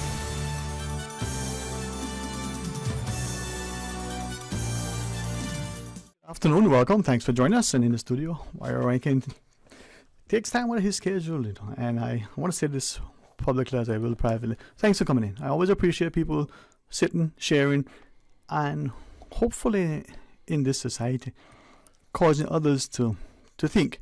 Yeah. Whether they respond or whether they acquiesce or whether they disagree, but engage in positive dialogue. So thanks very much, man. No, absolutely, it's my pleasure. I thank you for allowing me to come in here and we having this open dialogue and conversation, which I think is critically important for our community to listen and hear and be a part of it and share. Especially for our democracy. Yeah, I don't want you to be maligned and ostracized because you keep him in my company, right? But I want maybe... You're asking a lot. But through you, maybe, if not yet publicly, maybe in the confines and the confidence of our closest companions, we will start talking about the things that I believe we used to do, right? And if the government, whether it's the civil service appointed, whether it's the elected, or whether it's the governing body of some association, professional otherwise, whether it's sporting or civic or whatever, that we will very critically assess with the intent of improving, right? And you shared a couple of things during the break, and I was asking about those hard decisions, the potential solutions, and hopefully not the knee-jerk reactions, right? The scripture talks about don't discipline in anger, but yet many of us, that's when we do. You can't hear, you go feel, and we respond, and then we regret that thing. Or we wait until something has happened, and let's say it ends up before the courts and there's a public outcry, and in order to appease the conscience of the community, we impose a very harsh sentence on this thing, when really it was just that straw that broke the camel's back. So maybe through you, maybe we can talk about some of this. Oh, absolutely. All right. You lay it out and I'll answer. So you don't mind being maligned because you're in my company? All right, you're a brave fellow. No, but seriously, right? In asking that, I look at, and again, if this is the wrong place to start, you guide me. If it's the household, I think it's the parents. I won't talk about the mothers because I'm not a mother, all right? I'm a father, so I can talk about the fathers. So the father needs to step up and to be there in every which way. Glad we do that. So the political arm, the ones we elect, I find that somehow in this community, right, and this is my premise, we want people not to think, but they're impacted by stuff. So they can't talk and they're not allowed to think. And then we want people, right, who are supposed to be the ones responsible for certain things.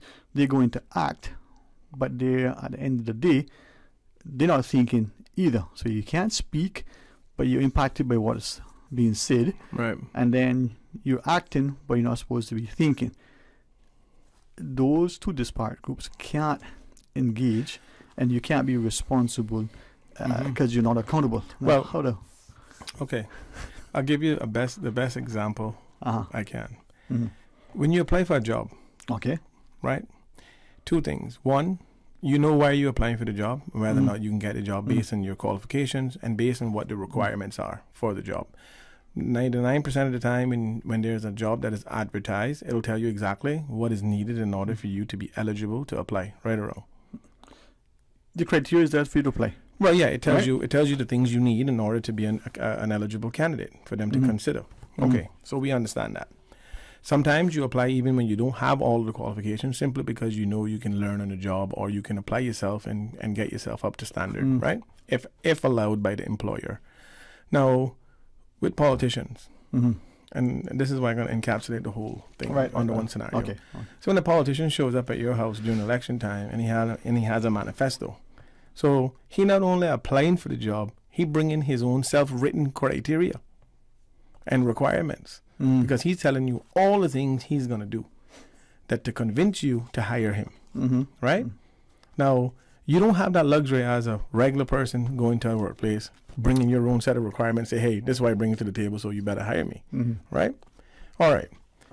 But when we go the distance and we vote for that person and they are elected, and then they don't do anything on that manifesto where is the mechanism that holds them accountable? Because I can assure you, in the private sector, if you are hired under the assumption that you can fulfill these requirements based on the application, and 6 months after your probation, you have not been able to accommodate, they have the right to consider to let you go or give you an extra 6 months to train you on the job. Right? That mechanism is in place. So why haven't we as the electorate convince our politicians or our members or the powers to be to sit down and have a constitutional reform in order to write in some accountable mandate within the Constitution? Because I understand that everybody's going to say, oh, well, you can't have an election or a by-election, it costs money and all these things, but is it really costing us more money to change that person out because they're not fulfilling their required their requirements on their own self-written application, than it is that we're going to suffer for the next 3.5, 4 years of incompetence. Or potentially longer. That's what I'm saying. I'm just simply saying the first 4 years that is guaranteed once they're elected. Right? So are we comfortable with not having an accountability mechanism within the Constitution for politicians? Are we comfortable with that? And it goes as far as with the civil servants as well. The Attorney General, the Deputy Governor, everybody needs to have the same standards because it's in the once you're in public office, it's in the best interest of the public. Can I? And I like what you're sharing in terms of good. Let me ask. I think the phrase is right of recall. In certain constitutions, constitutions, right of recall. You can trigger this after you satisfy this criteria. But like many things, from the reforms that were being called for long ago relative to postal ballots and absentee votes or whichever, it would appear that the community thought that there was some abuse. It would appear that the people who were trying to get elected thought there was something not quite right, and presumably it took a while for that to be reshaped. Right? Not saying it's more effective now or whichever, right? But like those two examples, it would seem that it's the incumbent, those currently elected, who need to make that change, those amendments, and we as the populace, in particular the electorate, we can't do anything because they, as the elected people, have the means and the only means to either introduce, amend, or effect those changes, right? So a government of the day may say, listen, the status quo suits us, and why do we want to change it when the last ones benefited from this, and if we change it, woe be unto us.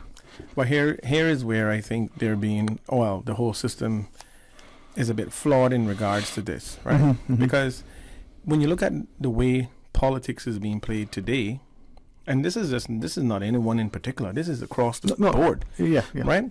So when you look at politics and how it's being played today, and you look at how it was being played 30 years ago, it's no different.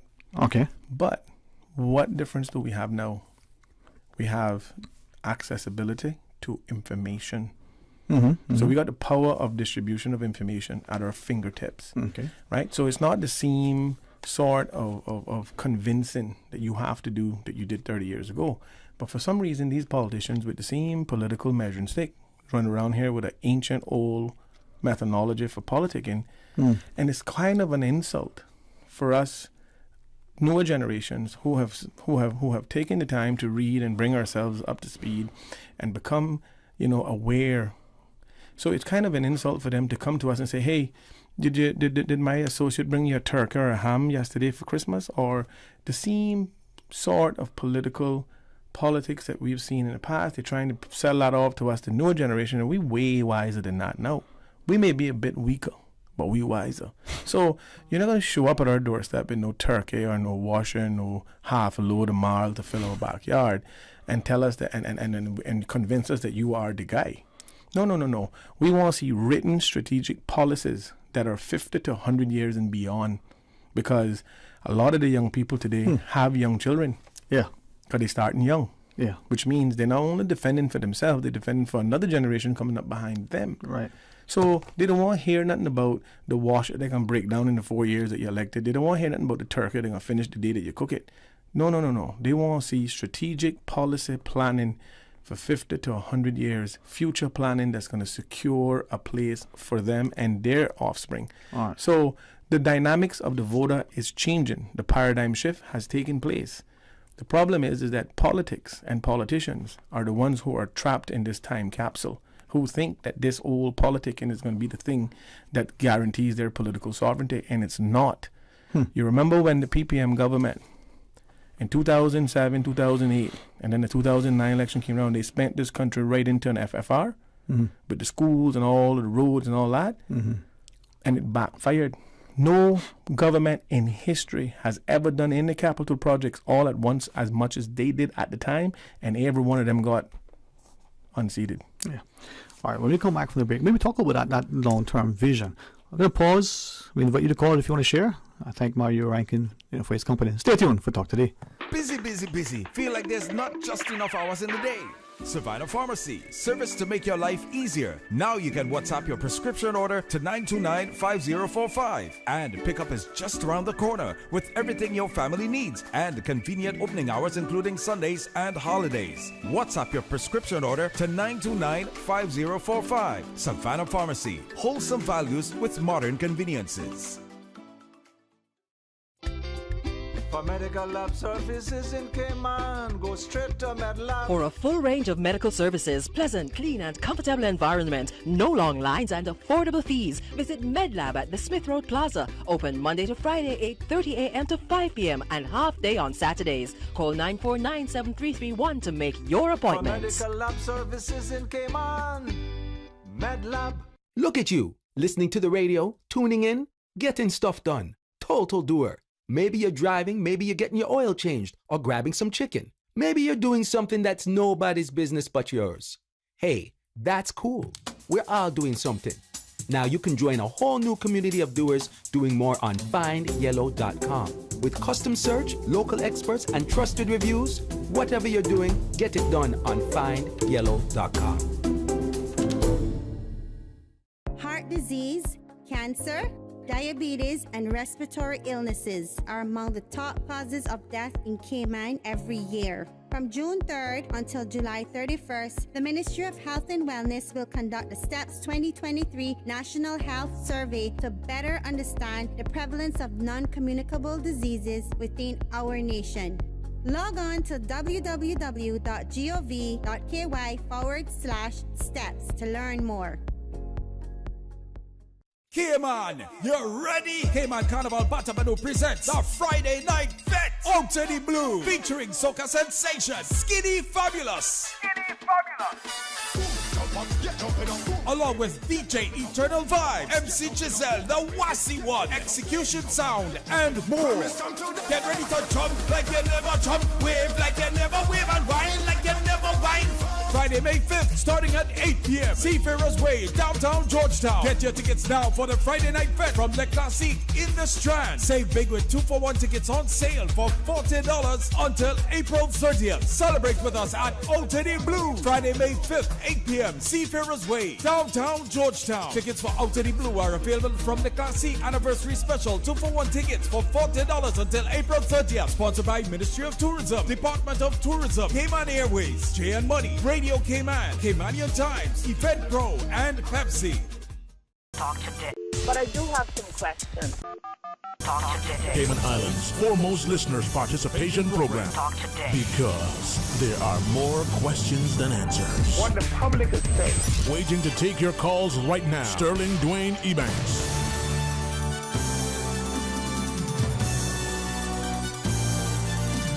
Hey, good afternoon and welcome. Thanks for calling 949-8037, 949-6990. Of course, the toll-free line is there if you want to use it, 1-800-534-8255. But try shouting us on the WhatsApp. We had a call that came through and it was, 5 by 5, quite clear, So let's try it again and see if it works. 925-3261. You can use it as you use a WhatsApp in your regular, life. 925-3261. Mario Rankin sits with us. And listening to what you shared, I think sometimes maybe because like you're on the phone, you don't always hear the person. Maybe you're having a conversation in a restaurant or you're watching the football match in the stadium. The ambient noise can kind of may cloud or somehow distort what is being shared. But I want to repeat it again. We're looking, if I'm hearing it correctly, not just at hard decisions that need to be made, possible viable solutions, but about holding people accountable, and from the elected to the appointed, to the retired, to the aspiring individual who sees upward mobility in the career. I wonder if this society is looking itself in the mirror and questioning the continued safety, security, and stability from the personal to the economic, to the professional to the political. Well, one thing I would like to point out before we could even entertain that conversation is, how do we put these horses back in the corral? Right? And when I say that, meaning when you look at the social development of the Cayman Islands and the participants in that social development, and what I mean by social development, when you look at all of the restaurants and the businesses and all of the new development and all the things that has been opened already and is about to open, if you was to do a very comprehensive survey and study, you will find that majority of the people who are participating in these social settings are not local Caymanian people, but people who have come here, who have been allowed to stay here long enough to get permanent residency and become a Caymanian. Those are the majority of the people who are participating in those areas, along with the work permit holders. Now, I want to make this very clear so people don't get confused about the topic. We're not anti anything, obviously. The Cayman Islands have some of the most relaxed immigration laws in the world, right? Because if we had any connection with where we want to be in the future, we wouldn't have had a 7-year rollover policy. We would have had a 2-year rollover policy. Okay. And the reason for that is that in every work permit case, there is a special consideration regardless of the nature, right? Because each job has its own merits, and in other words, you'll have a company who's running, and they may need, let's just say hypothetically, they may need an accountant, right? And then we look into our harvest, and we don't have adequate number of accountants, but we have already granted a license for that company to operate, which requires an accountant. So therefore, them applying for a work permit for someone to fill an accountant position may be justifiable. But we have to understand that if we're going to constantly encourage scholarship programs, encourage people to go off, or children to go off to get tertiary education in all of these executive fields of accounting, law firms, banking, trust, whatever it is, if we're going to continue to encourage people to go off to get tertiary education, to come back to participate, but yet we are allowing firms to take out work permits for people who are going to be in these very same positions for long term, and then for an extended time once they're eligible for permanent residency and statuses. So from an immigration strategy standpoint, we need to understand our harvest, because we know how many children are registered to go to school across the board from the education department. We know, right? Well, we should have a comprehensive program in place that can identify the percentages in every area, what comes out and what area they're going to be working in, so we can have a good idea on what our harvest look like and where they would be participating, so that we don't undermine our future generation by allowing them to go to school to come back to compete with a work permit holder in the workforce. Now, again, as I mentioned, it is important that the companies that we've allowed to operate in our jurisdiction under the laws have the ability to hire people that they can run efficiently and profitable, right? But we need to also take into consideration, when we're doing these things, is our own personal harvest and the placement and the participation of them. So a 2-year rollover policy, depending on the job and the person, and if we have the harvest to fill it, that 2-year policy could only be extended if there is no one that can fulfill that job.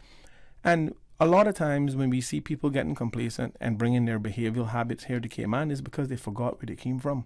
They got complacent. Well, maybe they become comfortable, but what, if they're reminded every 2 years, they'll appreciate Cayman a whole lot more. Yeah. Let me go. I'll cut you off. Let me ask. And listening to you, and it is one thing, to watch the game replayed, and you got the pause button and you can analyze the plays, right? It's another thing to be on the field as it's unfolding. So in the Cayman context, we've had, and I said had because I honestly don't know if we understand what we have now, to be honest with you, right? And I'm not trying to be disparaging. I've actually asked lawyers the same question and got multiple answers, and it isn't because interpretation, it's because it just seems to be confusion relative to the law, the amendments, the regulations, what have you. But we had I understand, immigration system on the work permit that clearly used to say this work permit does not obligate you or allow you, guarantee you status or this or that or the next thing. It can be renewed. It's a permit. Then we had I'm told, a section that said for this job you need to identify and train a Caymanian, and all those seem to be out the window. But with respect to the rollover, does that even still exist? Well, the thing is, I think it was just a convenience. It was something of convenience to say that we're trying to do, or we're doing something. Okay.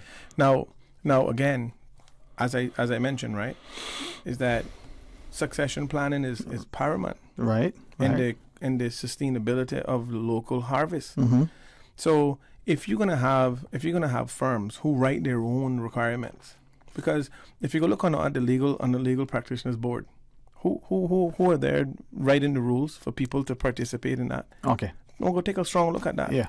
Go look on the health practitioners board. Same thing, right? How is it that we don't emphasize dentistry assistants in the Cayman Islands when we look in every dentist office and it's full of people you got 7 people answering the phone in one office? Yeah. So and they all on work permit? Yeah. So let me then ask, right? And this is where you said at the outset, you made a number of, as you always do, some very salient points. But you said if the population wasn't this size, then the need for infrastructure to be developed and continue to improve wouldn't be there. That's an obvious statement, but seems to many of us doesn't resonate. All right? Roddy Selsar said in 1972 that if the Cayman Islands government think that building another 100-room hotel is a solution to their economic problems, they make a sad mistake. Yeah. They need to have a comprehensive training and awareness program to educate their people on the importance of the hospitality industry. Otherwise, in the future, they will be fighting cheap labor, quote unquote. Yeah. 1972, that's before I was born. You understand? So, it's not that we weren't aware and we weren't warned. And this man was a foreigner. And he wasn't wise just because he was marked out West Bay. Well, I just believe he had Cayman at heart. No, but this is what I'm saying. When I read some of the things that he wrote, and the reason why I emphasize that is because I also saw an article that was done in 1979, a few years after I born, that warned our government about the energy policy and letting one company own our grid. And here we are today, fighting that very same issue. So I have to ask myself, right? How do we change this? Meaning, how do we change the narrative? Is because we need to create the awareness, and we need to have comprehensive training, and it starts in the school. And I'll tell you why. Because when I was in school, Sterling, no one taught Mario that real estate was lucrative, No one ever said, Mario, you know what? If you don't get a high school diploma and you don't end up getting a college degree, you could sell real estate and you can live a pretty good life from doing that. Yeah. No one told me that. If it hadn't been for your brother and Todd Powery, I wouldn't even known about the tour operating business.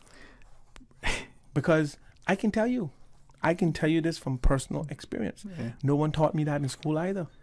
I'll make it worse for you. So those of us that knew some of these things and asked questions of quote-unquote educators, career advisors, the wider community, the answers that we got would shocked you, right? They were deliberately designed to dissuade you from pursuing these. Yeah. It is to dumb you down. And it's the same thing today. And I'm telling you, why to this day in 2023 that not one single child in government school know the importance of selling real estate or being a tour operator owner? Yeah. Why are that not taught in the school? But yes, our entire tourism market depends on tour operating. Yeah, man. Our entire real estate environment depends on people to sell real estate. There's something that we got to chat about when we come back from the break. Okay. See if Miss Susan decides to take all the breaks now, but she's the boss. Stay tuned. Join us after. Today's biggest news. Radio Cayman. Your voice, your choice. Local, regional, international. This is Headlines from Radio Cayman's newsroom. Today's biggest news. Brought to you by Tropical Plaza on Smith Road. With your latest headlines, I'm Felicia Rankin-Solins.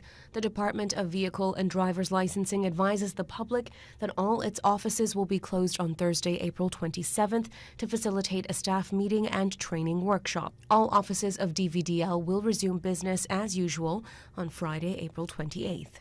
In international news, a recent rapid heating of the world's oceans has alarmed scientists concerned that it will add to global warming. This month, the global sea surface hit a new record high temperature. It has never warmed this much, this quickly. Scientists don't fully understand why this has happened, but they worry that combined with other weather events, the world's temperature could reach a concerning new level by the end of next year.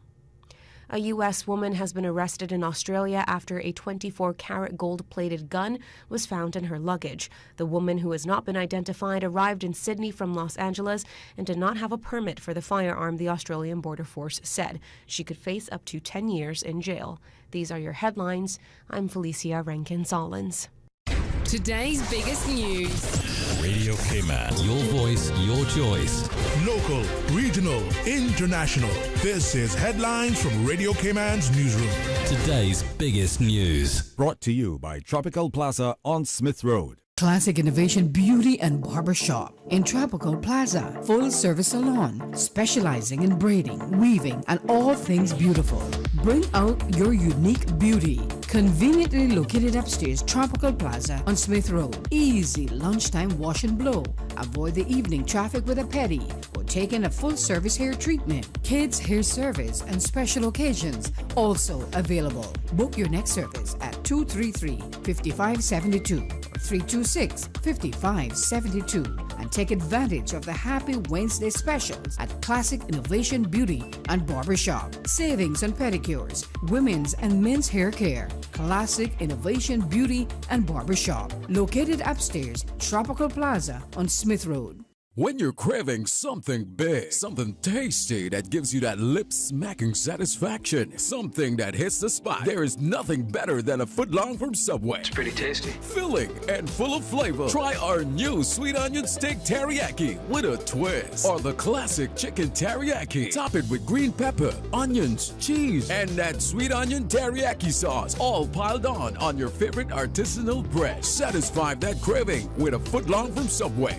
Fresh, delicious, tasty, meaty. Let's make it a meal with a drink, chips, and cookies. There is nothing better than a footlong from Subway. Between the traffic, the meetings, kids' activities, there just isn't enough time. Best Health Pharmacy was a game changer. Not only are they centrally located on Eastern Avenue, but they deliver prescriptions for free anywhere in Georgetown and West Bay. I could not believe it. When my prescription ran out, they ran it back to me.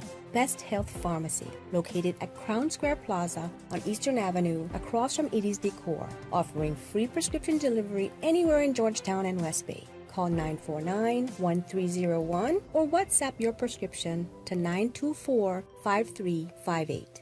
Best Health Pharmacy. Your health, your convenience is their priority. Talk today. But I do have some questions. Talk today. Cayman Islands' foremost listeners participation program. Talk today. Because there are more questions than answers. What the public is saying. Waiting to take your calls right now. Sterling Dwayne Ebanks.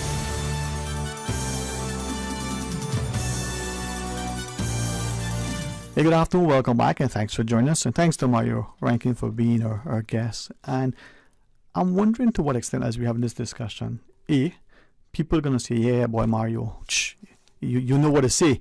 Or B, Sterling, boy, you better watch out, you don't have a job tomorrow. Yeah. The question isn't about a job tomorrow or sufficient income. The question is about what positive contributions are we making to society? Is it that in our heart we've purposed intentionally, consciously, to do the best that we can to help others, right? I have experience where people have said, boy, I could tell you that, but you didn't, right? Wow. Or after the fact, I told you so. even if they say it that way, if they told you and you didn't listen, well, that's on you. But if they didn't tell you and tell you after I could have told you, well, that doesn't help. And then there are many of us who will do our best to help people to go the right path, but they don't. Mm-hmm. But in this society, Mario, we seem to be wanting and helping to push people over the cliff, down into the gutter, and then celebrate after. Well, the thing is, it always kill the messenger, and forget about the message. Yeah, and I can give you a prime example. I remember a couple of years ago, I had wrote a few. This was before COVID. I had written a few viewpoints, and obviously, I'm not a person that hide behind the term anonymous. So I always put my name to anything I write. Yeah. And then you get fair criticism. You get some people who like it and some who don't. And some just object just because they don't like to see certain people say certain things that are correct. Anyway, so I did a personal experiment. So I wrote a viewpoint and put a different name under it. Started. Yeah. You'd not believe the amount of support that viewpoint got. Yeah. Right? And I laughed at it. I still got it to this day as a keepsake. Because it reminds me just how double standards is a prevalent thing in this society, where it's not what you're saying, it's who's saying it. Yeah. And I knew that all along, but sometimes it was good to get some reassurance of it. So I wrote a viewpoint under an alias name, got raving reviews, and I wrote another viewpoint under my name, and it got shot down. But not shot down, but it had 50-50, which is I don't write viewpoints for people's approval, I write it for people's awareness and benefit only. But so for those people who want to be negative towards it, fine, we accept that too. Yeah. But is that a reflection on? I'm careful because people say, "Oh, well, that's what happens in small communities," but 135 different nationalities. Are we a small community, really? Yeah. Now, I'm glad you referenced that number, right? And the circles I get invited in, I'm mindful that I get to see Cayman again through the lens of people who are not from here. And be reminded of how beautiful and blessed this place is, and how much and why I love it so. But it also makes me encouraged to try to champion the good things. Now that offends some people, but if we don't protect what we have, help to celebrate and promote and enjoy it, that's on us. Well, true. And I got a question for you. How many black tie galas you been to in the last 5 years? That I actually attended? Okay. Maybe 2. Okay, let me rephrase that question. Okay. How many black tie galas you've been invited to? In the last 5 years, maybe just one a year. Yeah. I don't get. One a year? Yeah. That's a pretty good result. Yeah, but okay. All right. Yeah. I have not been invited to one in my entire life, and I'm fine. I'm not offended by that. No. I get your point. Yeah. I'm not offended by that at all. Yeah. Because Mario Dion Rankin do not believe in feeder with children charities. Yeah. I don't. Not in a society that we call a first world country, and we got the 5th largest financial center in the world, and we got one of the top tourist destinations, and we got a booming economy, but yet we got charities. We got rich people tapping themselves on the shoulder saying, we got to feed those children in school. Feel good about how much money we Let me tell you something. I don't subscribe to that. No. Anything to do with Jasmine, the hospice people, I can't say enough good things about them on how they treated my aunts.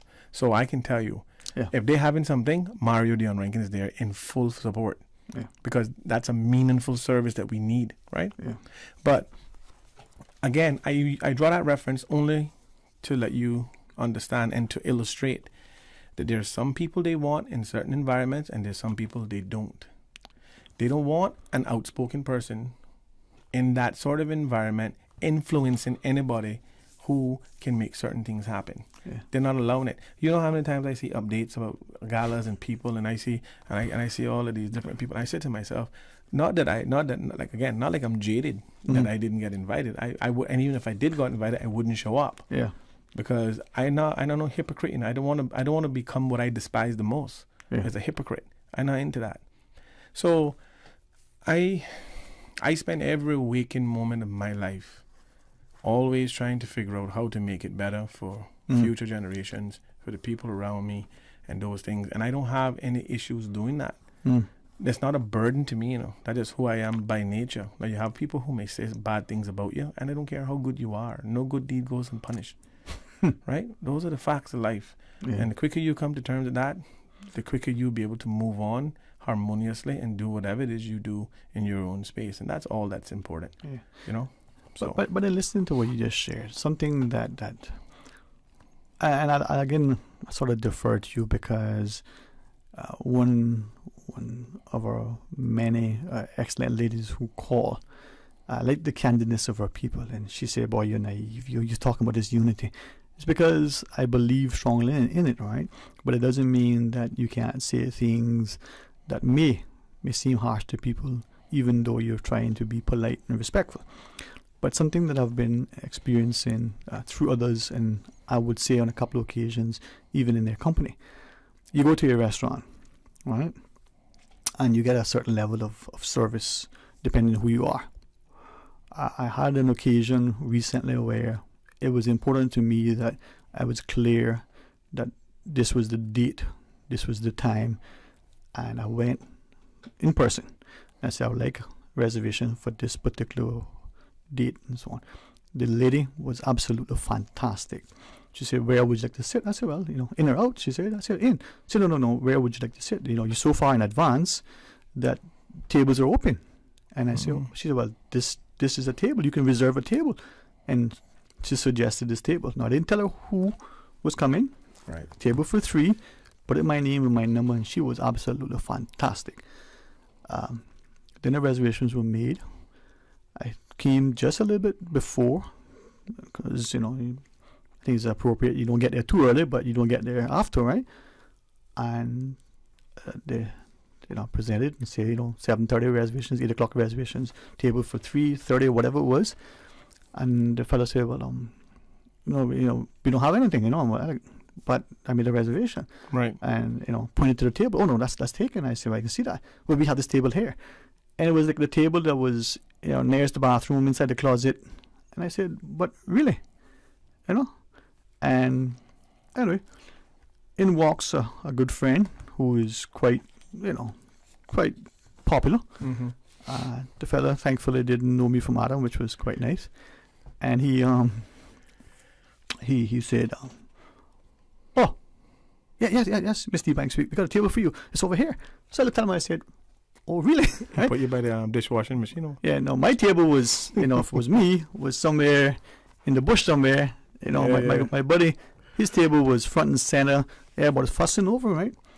So I left it be, and then later on, I'm still inclined to go back to him privately and tell him about, everything else. But I'm weighing that, only to find that other people that I think are much more celebrated in our community, Caymanians, whether they're lawyers or accountants, and whether they're partners or retired, who've experienced the same thing, whether it's the restaurant facility that we consider to be 50 star, right, or is a little dining, little space in the corner.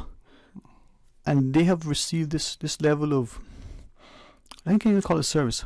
And I'm questioning, is that something that is happening in our society? Now, it's the first time it happened to me personally, right? I took it upon, I said, I'll go make the reservation, right? Because it's on my way, and I'm not going to make any mistake that you didn't hear me on the phone. It wasn't clear. I am the person. And like I said, the lady was fantastic. She said, and I said, any issues, and this is my number. I reconfirmed it.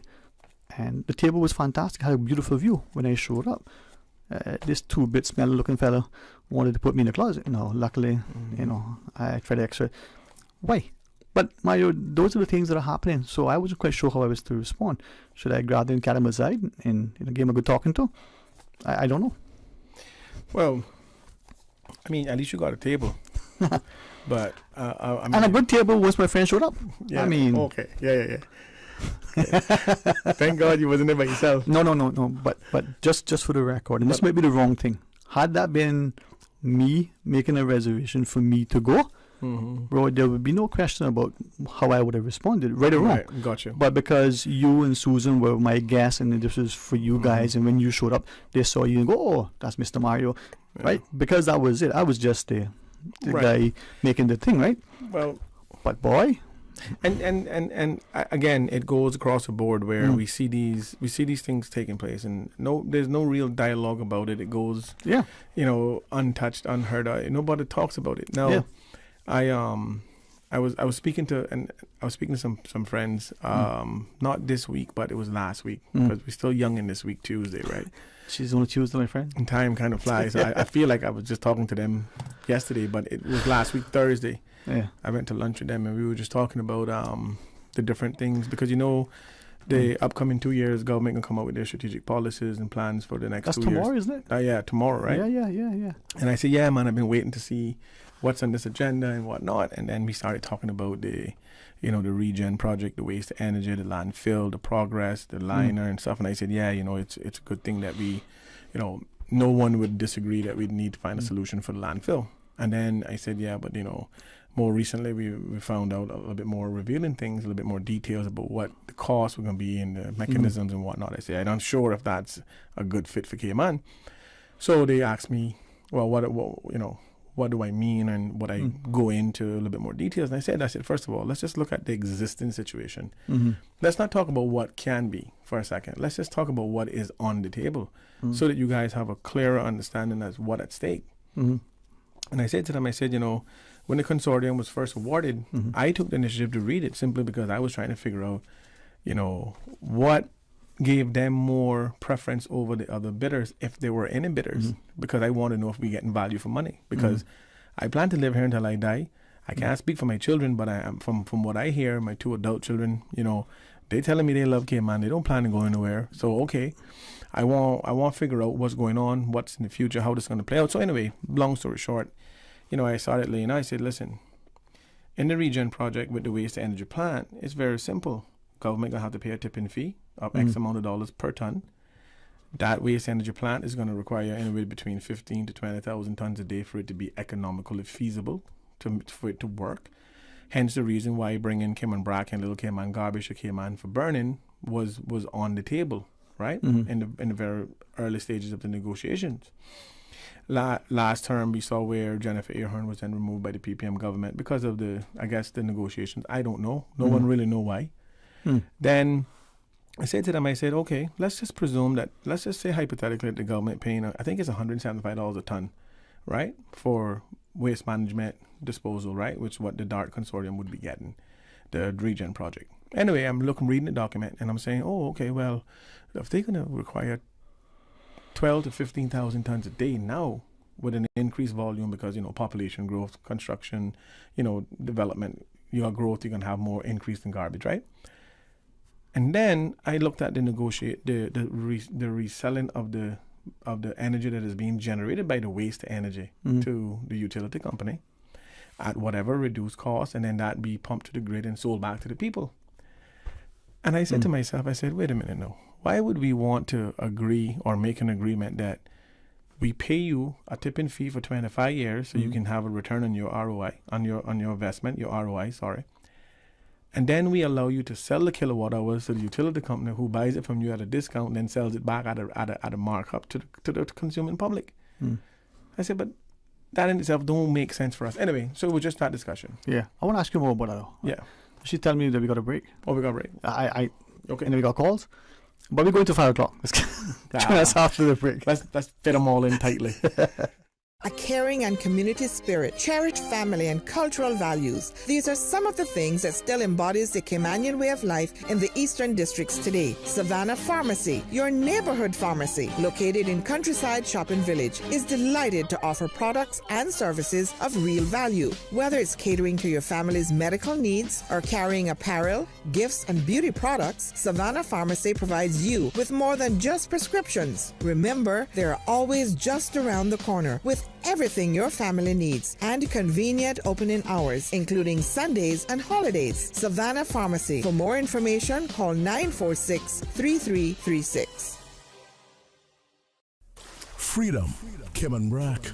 Freedom, Little Cayman. Soft breezes, blue waters, no traffic. Unwind and rejuvenate your mind, body, and soul. Sister Island Staycations, a taste of freedom.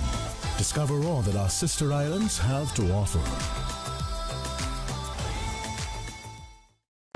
You have the power to help keep your child healthy. Making sure that your child sees a public health nurse for wellness checks and recommended vaccines is one of the best things you can do to protect your child and community from serious diseases that are easily spread. Each vaccine counts. Call the Public Health Department today on 244-2648 to schedule your appointment. This message is brought to you by the Public Health Department in conjunction with the Ministry of Health and Wellness.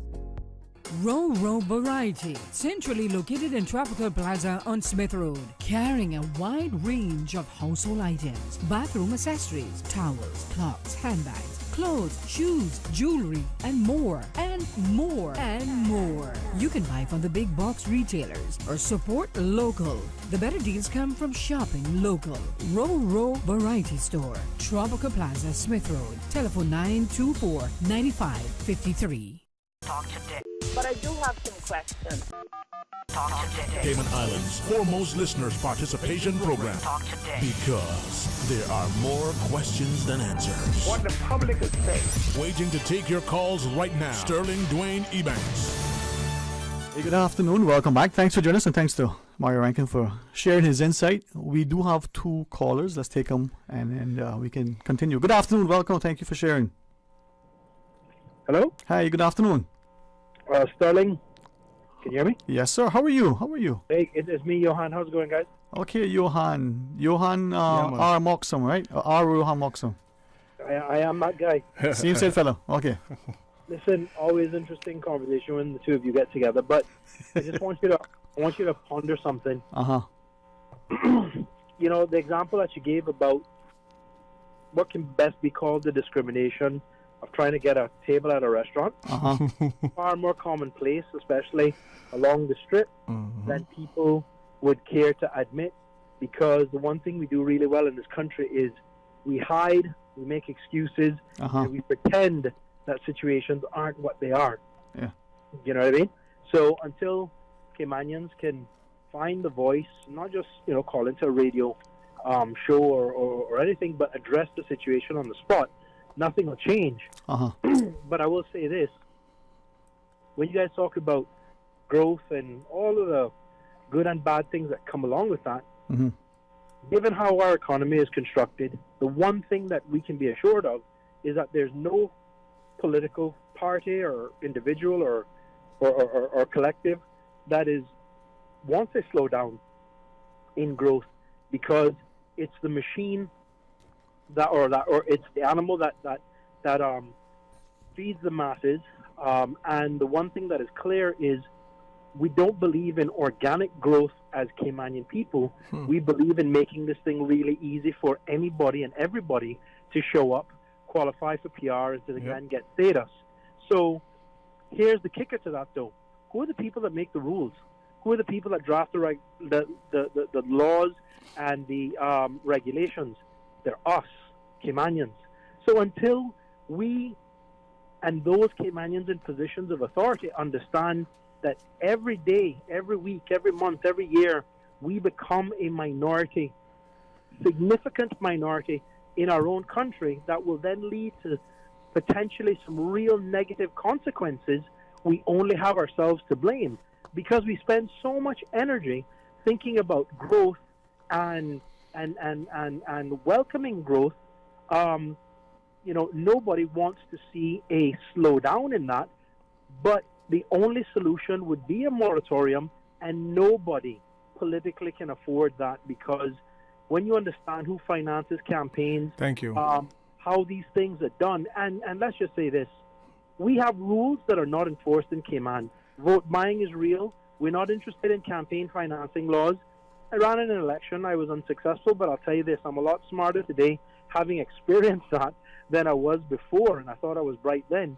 But when you can have somebody say on their declaration form that they spent $40,000 in campaign financing, yet they ran a campaign that was about $150,000, $2,000 in stuff, and nobody is interested in investigating or seeing the receipts to that, we are a country of laws and jokers.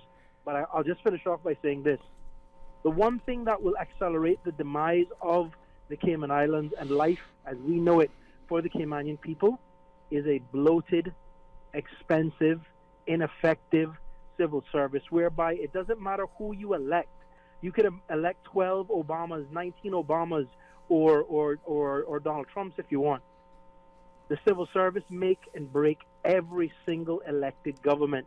And when you think about people that get into politics and their good intentions and their good plans, and when these things don't happen, they have no control over their budgets. They have control over their wish list of budgets, but they have no control over whether Mario Rankin, chief officer, implements the policy directive that I gave him, and there is zero accountability. And I don't care who you are, the deputy governor could come on and say, oh, that's not true. There are people that have special treatment within the system, and I guess that's normal because there's people in society that get special treatment. If a Caymanian shows up to a restaurant and they can't get a table in the Cayman Islands and they got legal tender and the ability to pay their way, we are losing the plot. And until our own Caymanians in leadership positions say no mas, no more, we are going to ensure that our people have the same rights and benefits. Nothing can change. And I'll just finish off by saying this. Everything in this country costs money. How in the hell is it that you can be a developer and you get hundreds of millions of dollars or tens of millions of dollars in concessions that you rely on in order for your project to succeed, but your project isn't even built towards the average Caymanian person? It is built for the newcomer who is wealthy, who is primarily a retiree with money, or somebody in financial services where you can do well. Successive governments have granted these concessions, yet none of these governments can tell you the total cost of those successions and the benefits that have been derived from those concessions by these same developers. So if you don't have money to build your apartment condo complex, if you, me, or Mario show up now and we got no money to build a house or to contribute to anything, you think the bank can give us any money? You think we could show up to AIDB or CIDB and say, well, I don't got no money, but I want to build a house, help me look after myself and my family? Again, the point that I'm making out of that is the level of sliding scales and rules for different people. That's what's killing us. That's why you can't get a seat at a restaurant. That's why Caymanians can't get a job. That's why there are people in the civil service that are incompetent, but they keep a job because who your dad is, where your last name is, who you're connected to, and the secrets that you keep. And until we address those basic inconsistencies and double standards, we are going to continue to be losing the plot, and all the things that you guys say will be prophecy. Thanks very much. And before we take the final call, Mario? Well, I just wanted to say and add to what he's saying is that when he say who to blame for these policies, it's not only the politicians that put these things in place, it's the people who influences the politicians, people who pays, as he mentioned, for the campaigns. And until we can eliminate that, we're going to constantly get this merry-go-round effect. So he's right. So let's take the last caller. All right, good afternoon. Welcome. Thanks for calling. Well, maybe Mario, I want to thank you for coming in. No, absolutely. And maybe as you shared, as the caller highlighted, maybe it's time for open, frank discussions about facing what is in our society that we're ignoring. Well, I think that we need to continue the awareness. We need to continue platforms like this, and then you see, when you have this sort of conversation, you provoke that sort of call and a kind of an open dialogue, and there's very little more you could add to what he said in regards to that topic, because if we don't think that politics has played a strategic role in the way or the place that we are today, we make a sad mistake, because if the majority of the poor or the average person had the same amount of revenue and resources as the people who lobby for government and could lobby for the same things, you might see some sort of movement of the needle. But because it's always going to remain the same, because those people who have the resources to lobby for governments to keep things the way they are, because they like it the way they are. Because we're not telling you the economy is not booming. It's just not booming for everybody. We don't all have a seat at that table. We're not at the trough. We're not all at the trough. Okay? And that's the problem that we have. And if we're not doing something that benefits everybody, we shouldn't be doing it at all. Plain and simple. Well, thanks work again. together. Thank you too, and thanks to our listeners. And I invite you to join Mr. Art tomorrow morning for the record. Come back for Talk Today right after the midday news. if we share it together, I grew up in a household where they would say share and share alike. We can live, love, and laugh and learn, but we need to stand in the gap and be willing to do the right thing. And sometimes, if you're not training with Customado, perhaps your opponent may not be Muhammad Ali, but if you don't have what it takes to stand in the ring, maybe you need to stand in the stands and cheer on the champions. Till tomorrow, my friends, be blessed. Talk Today is brought to you by Subway, open 24 hours in Countryside, Anderson Square in Georgetown, and Centennial Towers in West Bay. And by the Ministry of District Administration, Tourism and Transport. Explore your history, explore your land, explore your sister islands. MedLab in Smith Road Plaza, your complete medical laboratory solution. Call 949-7331. And Savannah Pharmacy in Countryside Shopping Village, convenient opening hours including Sundays and holidays.